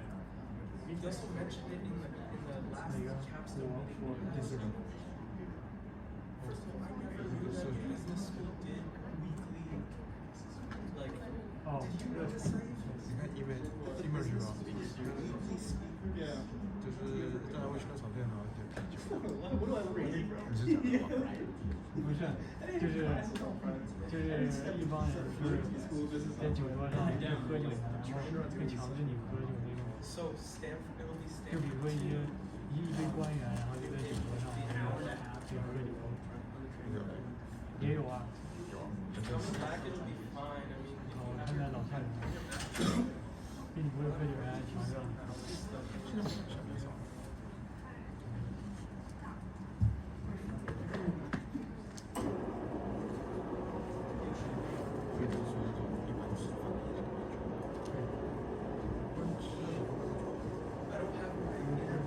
特别真实。 Okay, so there is one remaining topic we want to talk about before we can talk about the question from the practice midterm. Okay, so one remaining question is called diagnosing the GART model. Okay, remember we are talking about the GART model. Oftentimes we use the Gauge model jointly with the generic model as a return. So basically, RT plus 1 equal to sigma t plus 1 times zt plus 1. Okay, and then sigma t plus 1 square equal to omega plus alpha RT square plus beta sigma t square. Okay, and this is what we call the generic model of as a return. This is called the Gauge model. And for the zt plus 1, we know that is often can be called a shock. And we often have modeled Z as following a standard normal distribution and IID. Okay, and what is IID? It's independently and identically distributed. Okay? So for the lecture after the spring break, so basically today, okay, March the 4th is going to be our, so then today's March, oh, can I say it? Okay, today's March the 4th. Then for the 10th, we're going to have the midterm. And then for the 18th, okay, that's going to be spring break, no class. Then the next lecture, so the next 5th to 5th lecture will be the 25th of March, basically 3 weeks later. So in that lecture, we will be talking about diagnosing this normal distribution assumption related to Z. Okay, today we are going to only diagnosing the independent assumption. So basically, we do assume that the Z's here, they are all independent, okay, over time. So is that the case?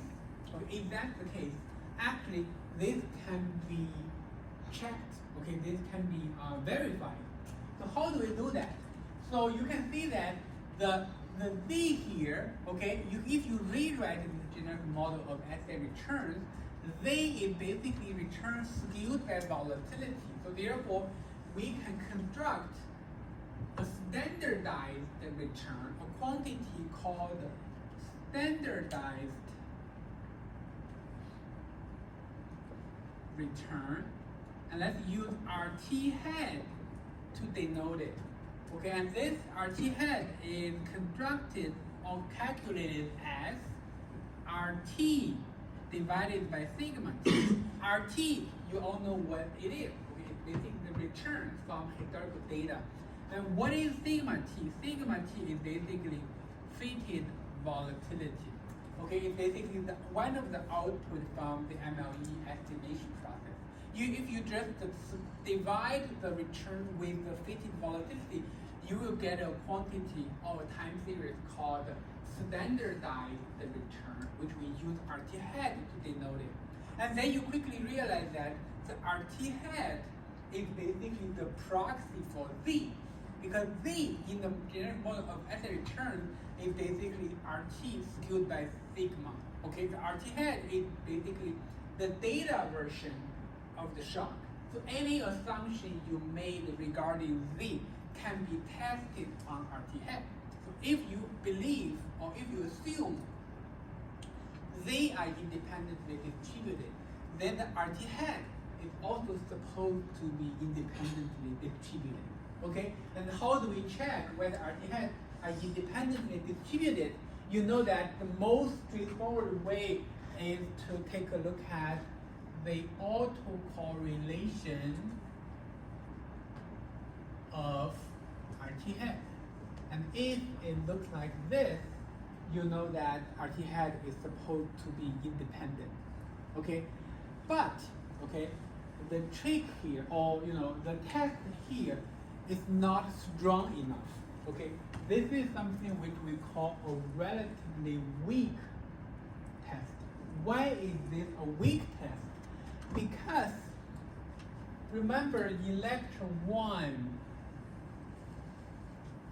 we make the ACF of the RT.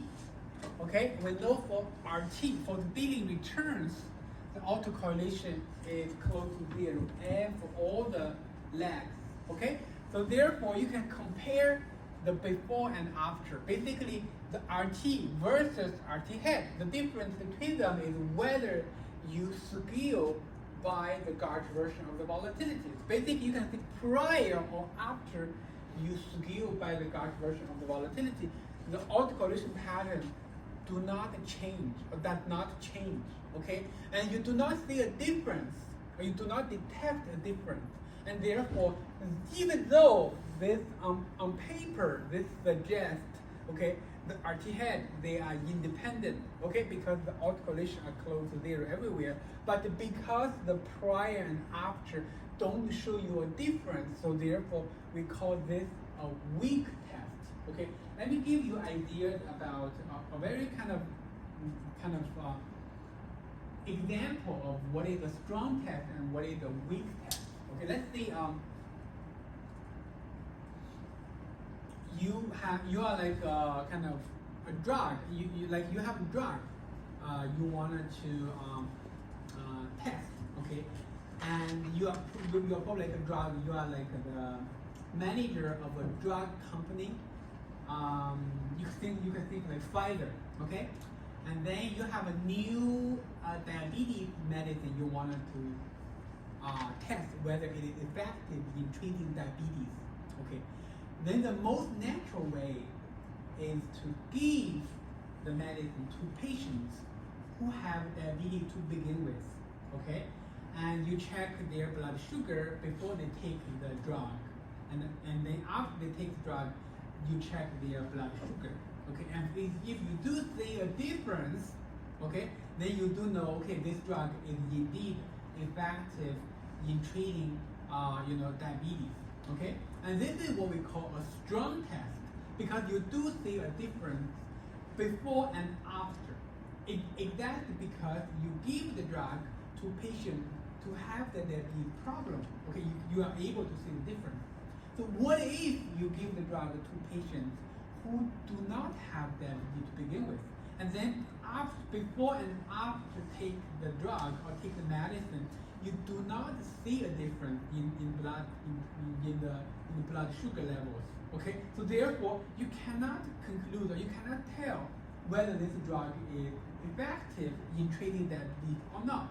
Okay, so this is basically what we call a weak test, because before and after you do not see a difference. So therefore, even though on paper, on surface, this indicates RT head is independent, but this test is kind of weak. Then you're gonna ask, what is a strong test? Okay, what is a strong test? So basically, the strong test is you got to look at the autocorrelation of RT head squared. Okay, and if the autocorrelation of the RT head square also look like this, then this will give you strong confidence that the RT head is actually independent over time. So why is this a strong test? Because we also know from lecture 1 that the autocorrelation function of RT square, they actually have positive autocorrelation, okay, mildly positive, in the range of 30 to 40%, but definitely not zero, okay? And then if you do see the RT head square have an autocorrelation function like this, you do see the difference before and after you skew by the gauge version of the volatility, and this is what we call a strong test.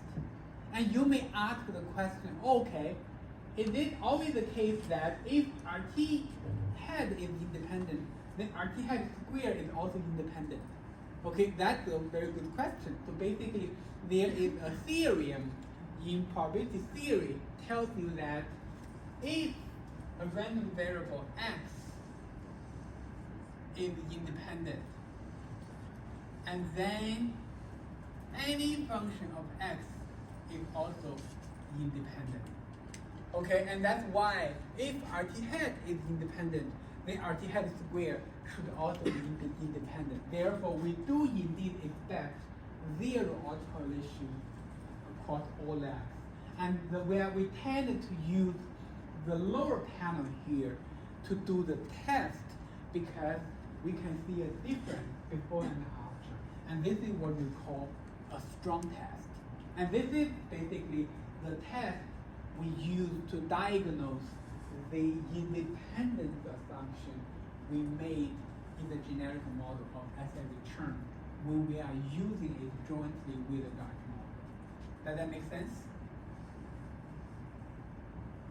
Let me show you one example. Let's also use the S&P 500 case as an example to highlight.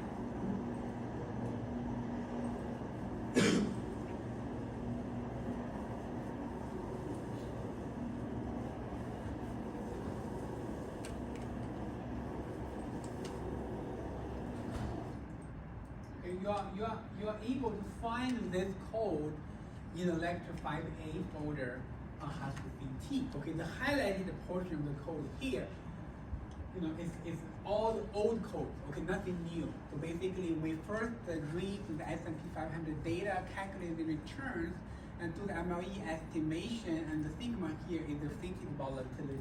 Okay, let me quickly run this. And then you can see I'm calculating a variable called the return stand. This is basically the standardized return, or in other words, RT-hat. You can see it's the return over sigma. Okay, return skewed by fitted volatility. And then I'm going to make a 2x2 plot. You can see when I'm making a 2x2 plot using the power function can help me specify such a 2x2 plot, and then all the ACF functions are going to be plotted accordingly. So let's take a look at how let's run this. So basically, the panel here shows you exactly the panel I just plotted on the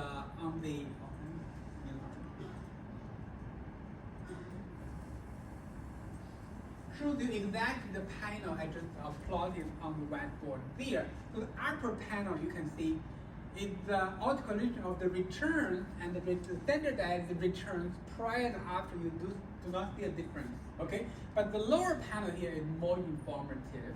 You can see for the return square, the autocorrelation is obviously non-zero, but after you skew it by Garch version of the volatility, you do the return head square, you can see that the autocorrelation is all gone. Okay, autocorrelation is all gone. It is actually this graph gives us the final diagnostic test for the independence assumption in the generic model of asset returns.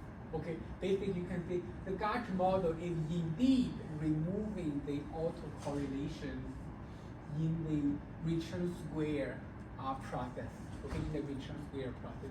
And by looking at this, you know that the independence assumption actually does hold well, okay, in the generic model of asset returns. So basically that's the three topics we wanted to talk about today related to Garch. Okay, we started talking about, comparing the Garch version of the volatility with the VIX index.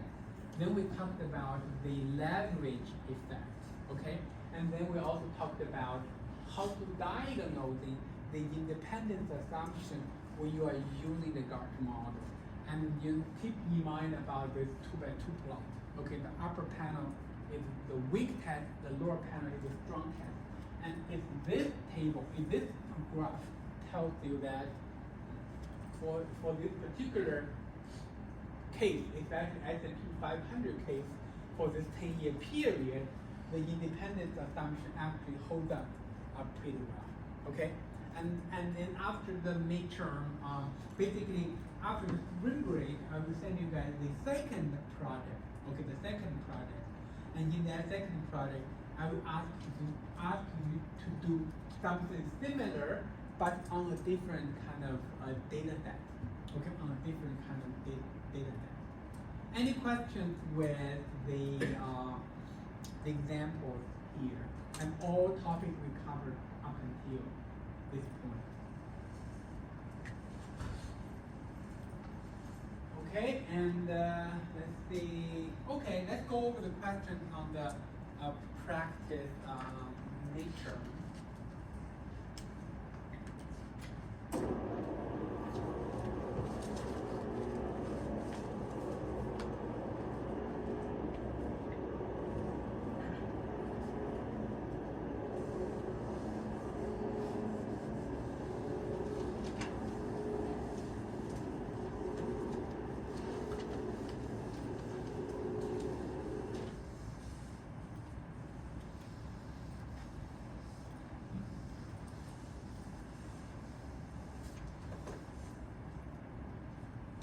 Okay, did you guys have time to go over the questions?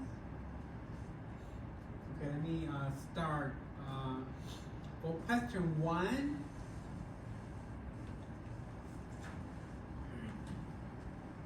which one? A, B, C, D. Which one? C. C. Okay, C as in cat. Okay, it's gonna be C. So for this kind of question, it's basically about how to interpret a particular var statement.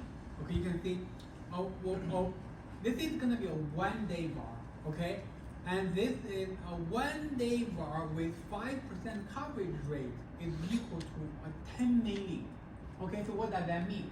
You can actually take a look at the histogram. Always, when you are looking at any var question, always make a histogram, okay?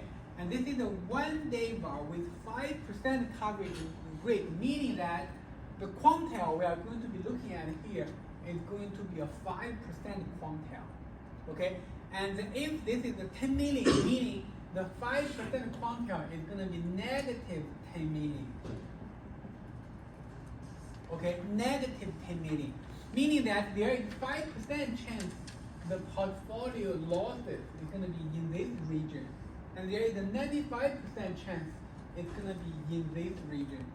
Okay, therefore you can see C here says the loss over the next day is expected to be at the most 10 million in 95% of the cases. That's exactly what it means. Okay, so the portfolio value change 95% of the cases is going to be here. That means at most the loss will be 10 million. Okay, you can see like A, B, D. Okay, let's say A, there's 5% chance that we will gain more than 10 million in one day. Okay, that's not correct because VAR is always about the left-hand side of the distribution. There's nothing about where the gains will be. Okay. And the VAR over the next 10 days will be 100 million with 95% confidence. No, okay? So basically, when you extend from 1 day to 10 days, the VAR is not going like linearly, okay? We will learn about this, in the second half of this course. But for the multiple choice question, if you are not sure whether B is correct or not, you can just take a look at the other options, okay, see like which option is more correct, okay? And let's take a look at D. The minimum loss over the next day is expected to be at least 10 million in 95% of the cases. Then this is definitely not correct. So that is actually, the minimum loss is expected to be at least 10 million in 5% of the cases, because only 5% of the cases, the minimum loss will be at this level. That's basically 10 million. Okay, so therefore, A, B, D, they are all incorrect. So C and D can is the answer. Question B. Under the standard parametric VAR methodology, which we talked about in second week, okay, second lecture, which of the following assumptions is correct? Okay, which one? Which one? B. D.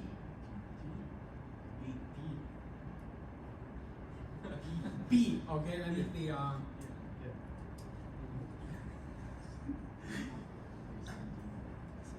Okay, we have B here, we have D here. Any other options? B, okay? So more, okay, I see more voices for B. Okay, but let me ask you, why C is not correct?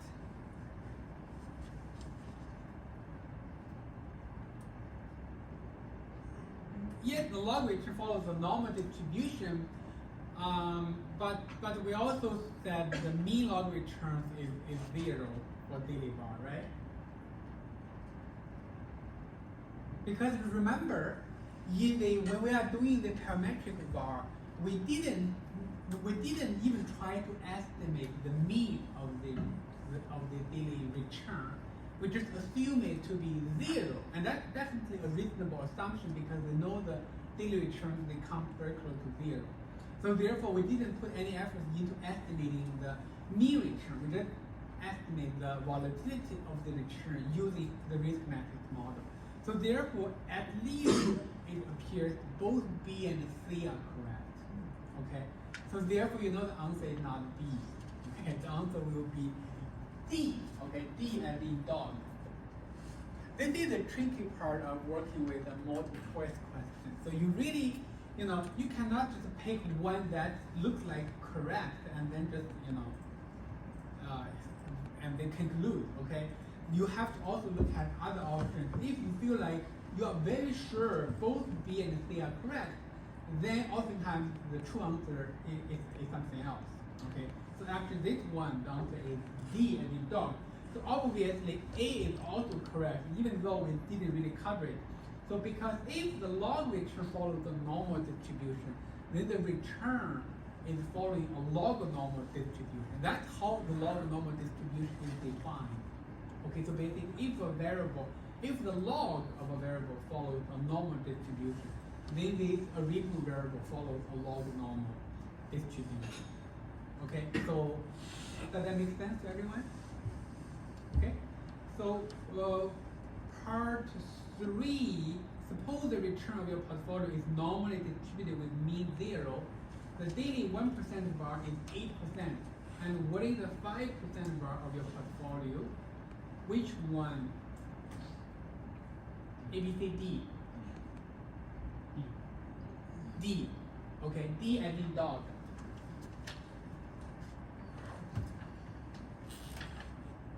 For this question, do you have to do any calculations? No. Okay, for this question, you don't have to calculate. All you need to do is to use some kind of logic here.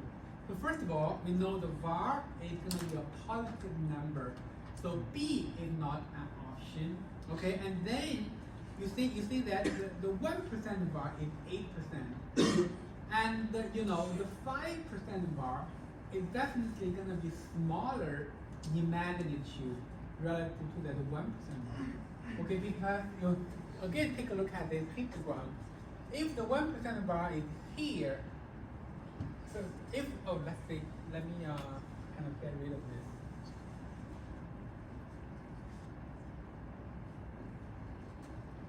If the 1% bar is here, then the 5% bar is supposed to be here. Okay, and if this is 0, okay, they are both negative. In terms of magnitude, the 1% bar is definitely larger than the 5% bar. Okay, so therefore, only option smaller than 8%, that's going to be D as in dog. For this question, so no calculation is involved. Even though we do give you hints, about that, but it's actually not used in the calculation. Okay, question number 4. Which of the following time series are stationary? And then we have 1, 2, 3, 4. Let me see which one. Which one? Answer. Which answer? B. B as in boy. Okay? So obviously, model 1 is AR1 model, okay, and that is stationary. Model 2 is MA1 model, also stationary. The model 3 is random walk, non-stationary. Model 4 is ARMA. Pay attention to the middle number. Middle number is 1, meaning the random walk component is turned on, is there.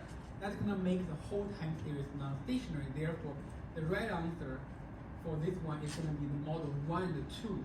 That's basically B. Okay, B. Question number 5. Figure 1 plus the autocorrelation of a daily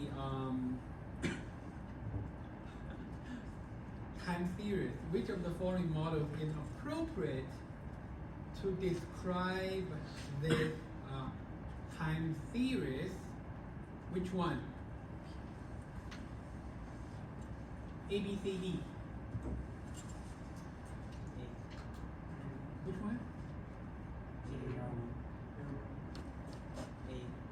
A? No. A is not. Any other options?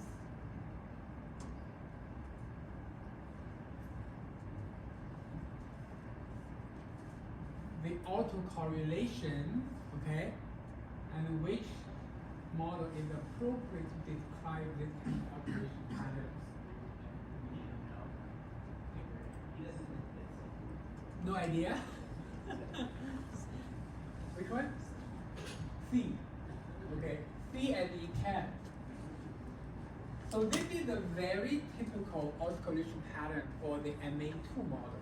You quickly can realize that the autocorrelation goes to 0 immediately, abruptly, starting from lag 3. Okay, starting from lag 3. And this cannot happen in the case of autoregressive models or random walk models. Okay, because in the case of autoregressive model, it will gradually go to 0. It cannot drop to 0 abruptly. Okay, and then in the random walk model, it's going to be equal to 1 everywhere. So therefore, this is definitely not going to be a random walk or autoregressive model.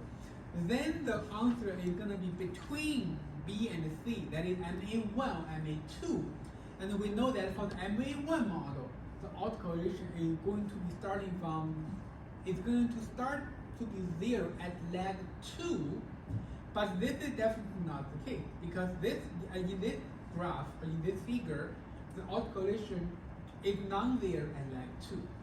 Meaning this is going to be an MA2 model.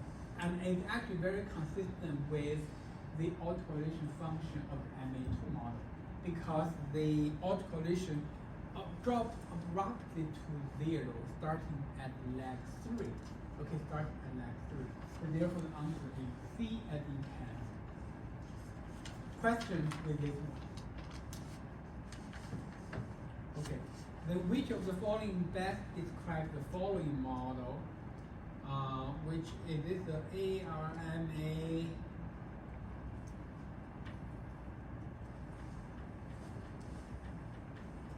Two one or 1 2? 2 1. Okay, this is going to be ARMA 2 1. That is B. Okay, because you can see this is the xt equal to 0.2 plus 0.8 xt minus 2 plus epsilon t minus 1 plus epsilon t, and this is the AR term, and this is the MA term. Okay, and this is t minus 2, therefore this is AR2. Okay, and this is t minus 1, therefore this is MA1. So therefore this is ARMA 2 1 model, and that's going to be B. And question number 7, this is very straightforward. Okay, the method to estimate a Gaussian model is 4N. Okay, MLE. And which of the following describes a Gaussian?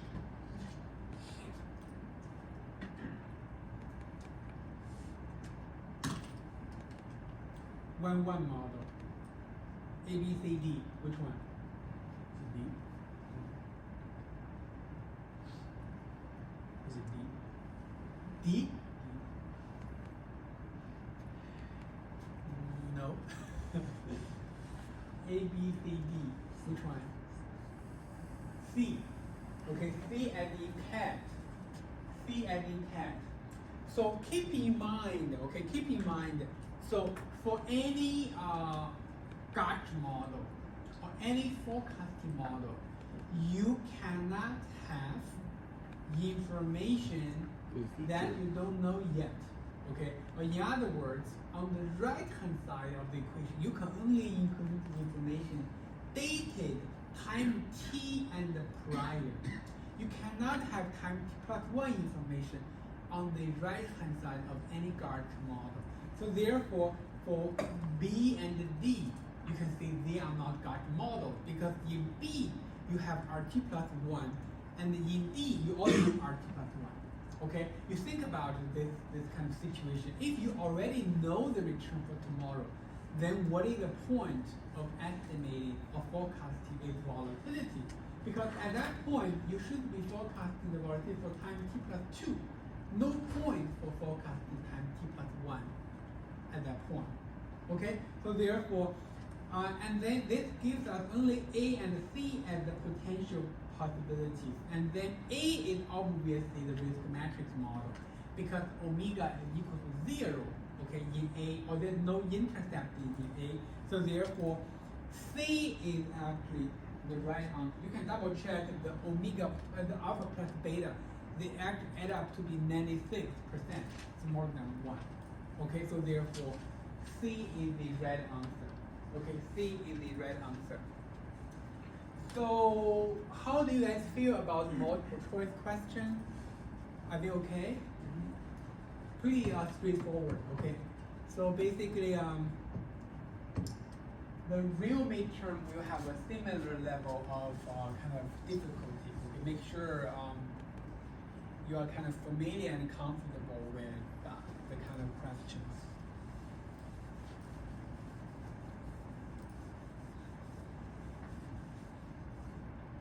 Okay, then the next question, question number 9. This is one of the analytical questions. So I'm asking you guys to make autocorrelation function plot for different kind of models. Okay, I already did this multiple times. Okay, in class. Okay, and all I'm asking you is to do it by yourself and basically make the plot. Okay. So let me show you, okay, for part A here, this is obviously AL1 model, okay, AL1 model. And the phi 1 here is equal to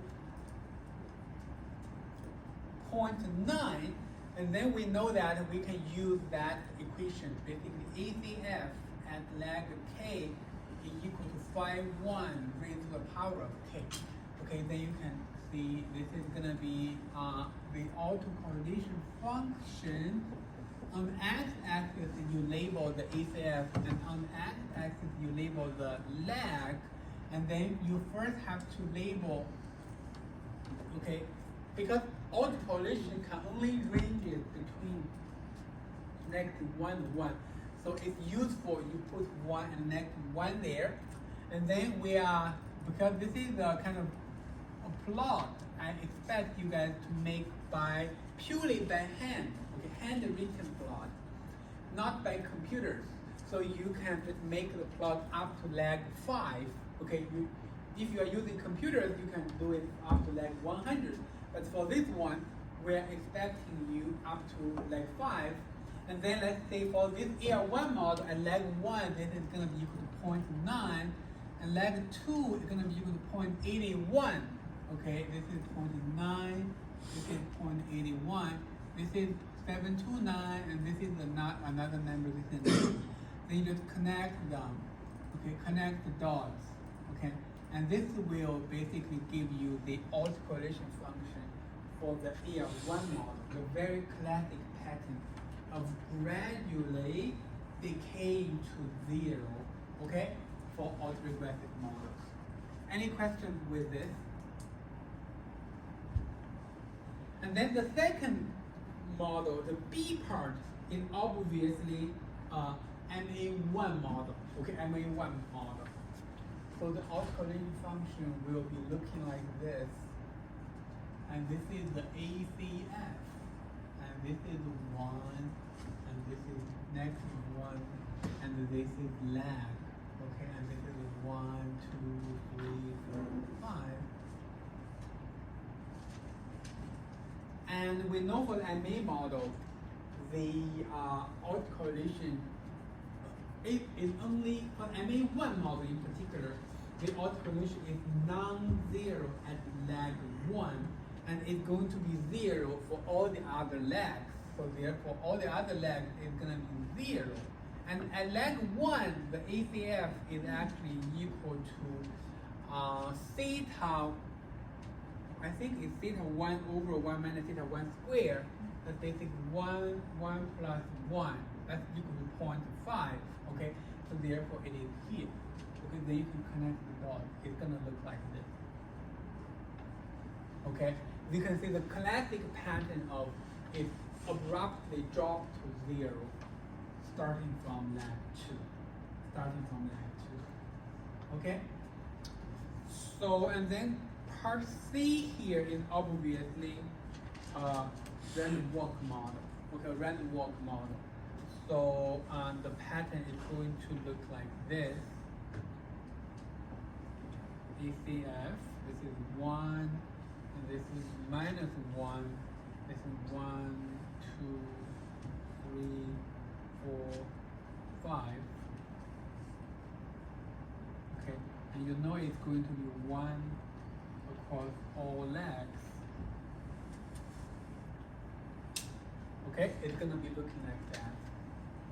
So for answering all the analytical questions, okay, my suggestion is this. Okay, so for example, for this one, okay, even though when I'm writing down this, I didn't say anything about, oh, yes, I'm indeed telling you guys, oh, this is MA1 model, this is AR1 model, but I didn't write it down, okay, I'm just making the plot.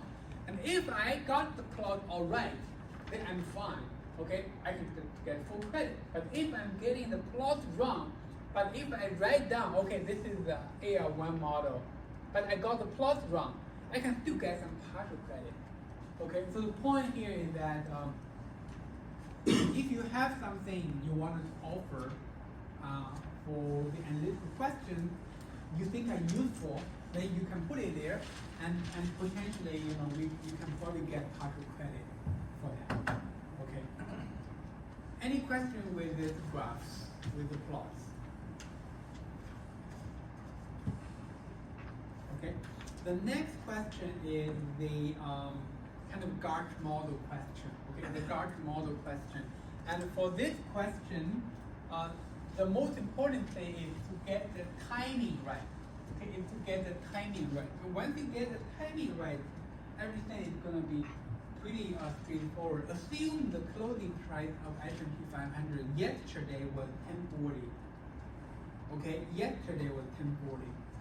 Let's write down the timeline. Okay, let's say this is T minus 1, this is T, and this is T plus 1. Okay, and this is the price.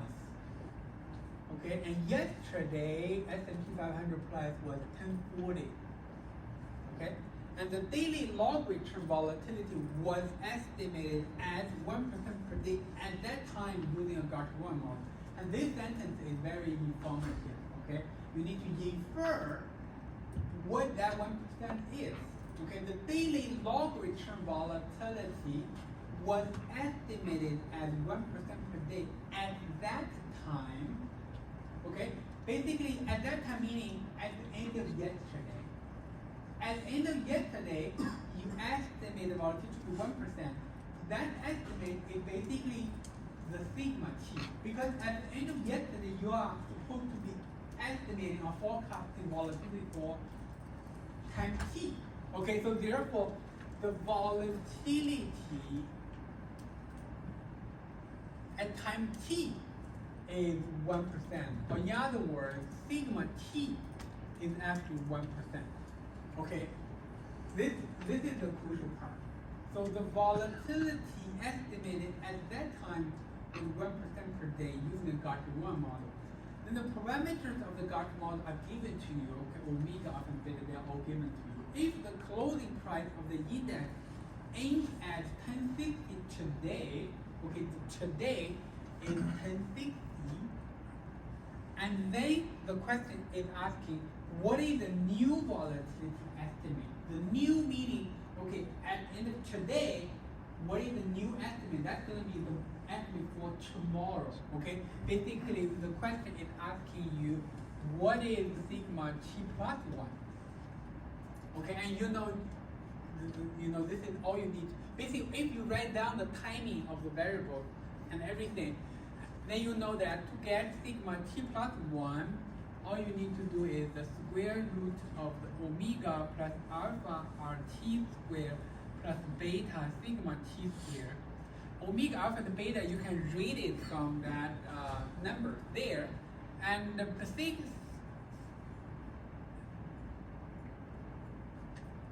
this is the sigma t is 1%, okay? and all you need to figure out is RT. Okay, it's RT. And obviously in the question it mentioned the daily log return. So we need to calculate the log return as the log of 1060 minus the log of 1040. Okay, and then we arrive at the number, and then we plug it here, we can get the sigma t plus 1. Okay, so this is basically how you figure out this question. Okay, how you figure out this question.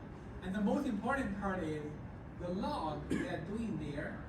Okay, so it's the natural log. Okay, it's the natural log. So in most of the time when we are showing examples in class, we are doing the R, we are using LOG. Okay, and if you are not using R to do this kind of calculation, you need to find out what is the button, especially on your financial calculator, for doing the natural log. Okay, in different kind of contexts, the natural log is done in different ways. Okay, but the LOG here is basically the natural log. Okay, once you figure this out and plug it back, you can get the sigma. Any questions with this?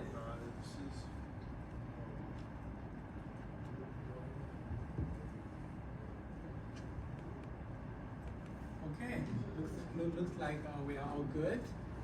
So let's talk about the last question. Okay, the last question is more of a conceptual question. This is something we talked about in the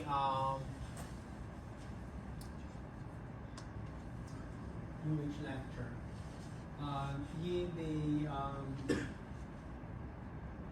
basically the two mistakes, okay, we oftentimes run into. This is what we call the spurious regression. And in part A, I'm asking you guys to explain the spurious regression, by various settings, and the yt equal to a plus b xt plus epsilon t. Okay, where epsilon t is the residual term. So basically, I'm asking you to explain what is spurious regression by using this bivariate in this bivariate regression context. Okay, so spurious regression is basically an inference problem. Okay, it's basically an inference problem. So in a linear model like this, okay, we do make the assumption that the epsilon or the residual term, they are supposed to be independent. Okay, and in a time series context, if the y variable has a lot of autocorrelation to begin with, it could make the autocorrelation in the residual term also very high, make the independent assumption invalid.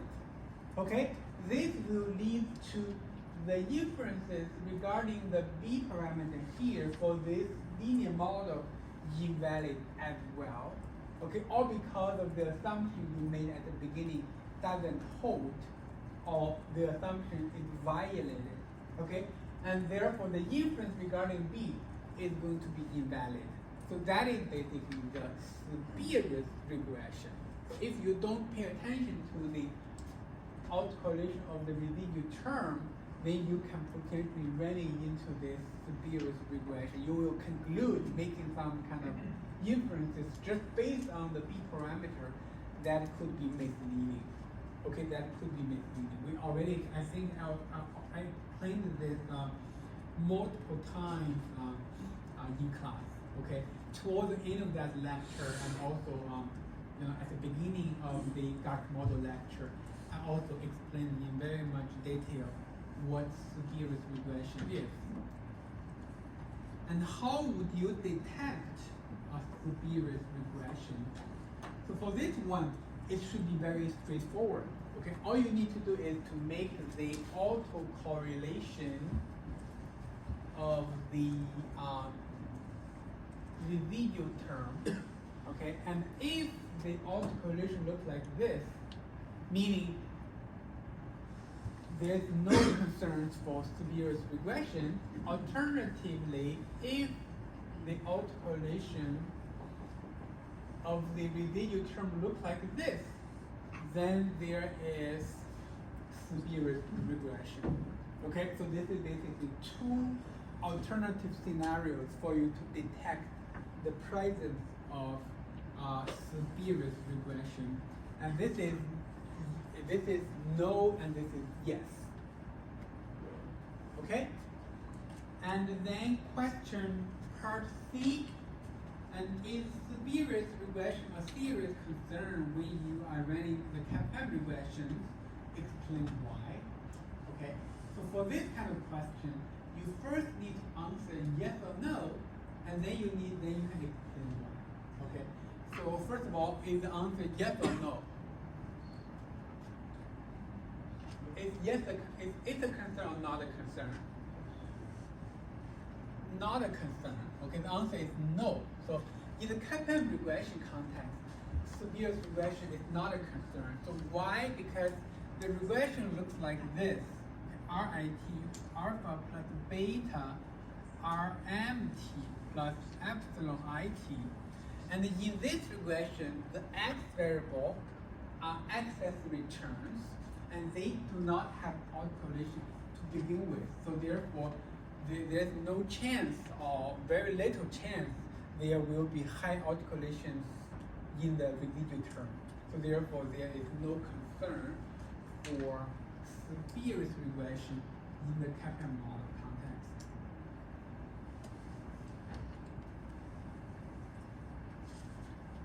Okay, so that's basically the kind of analytical questions.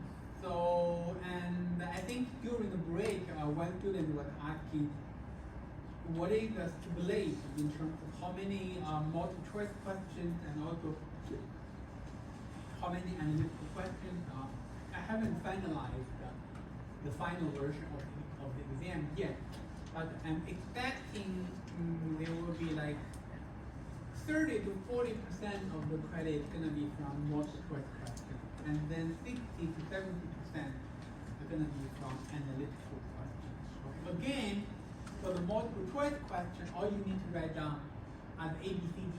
Okay, you don't have to show me the reasoning behind your ABCD. Okay, but for the analytical question, just to be more, just put in more information, it's going to be better for us to give you a package credit.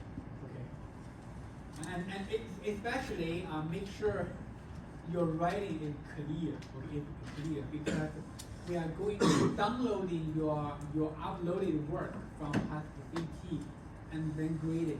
So if it's not clear, it's going to be very difficult for us to give credit. Okay, that's it for today.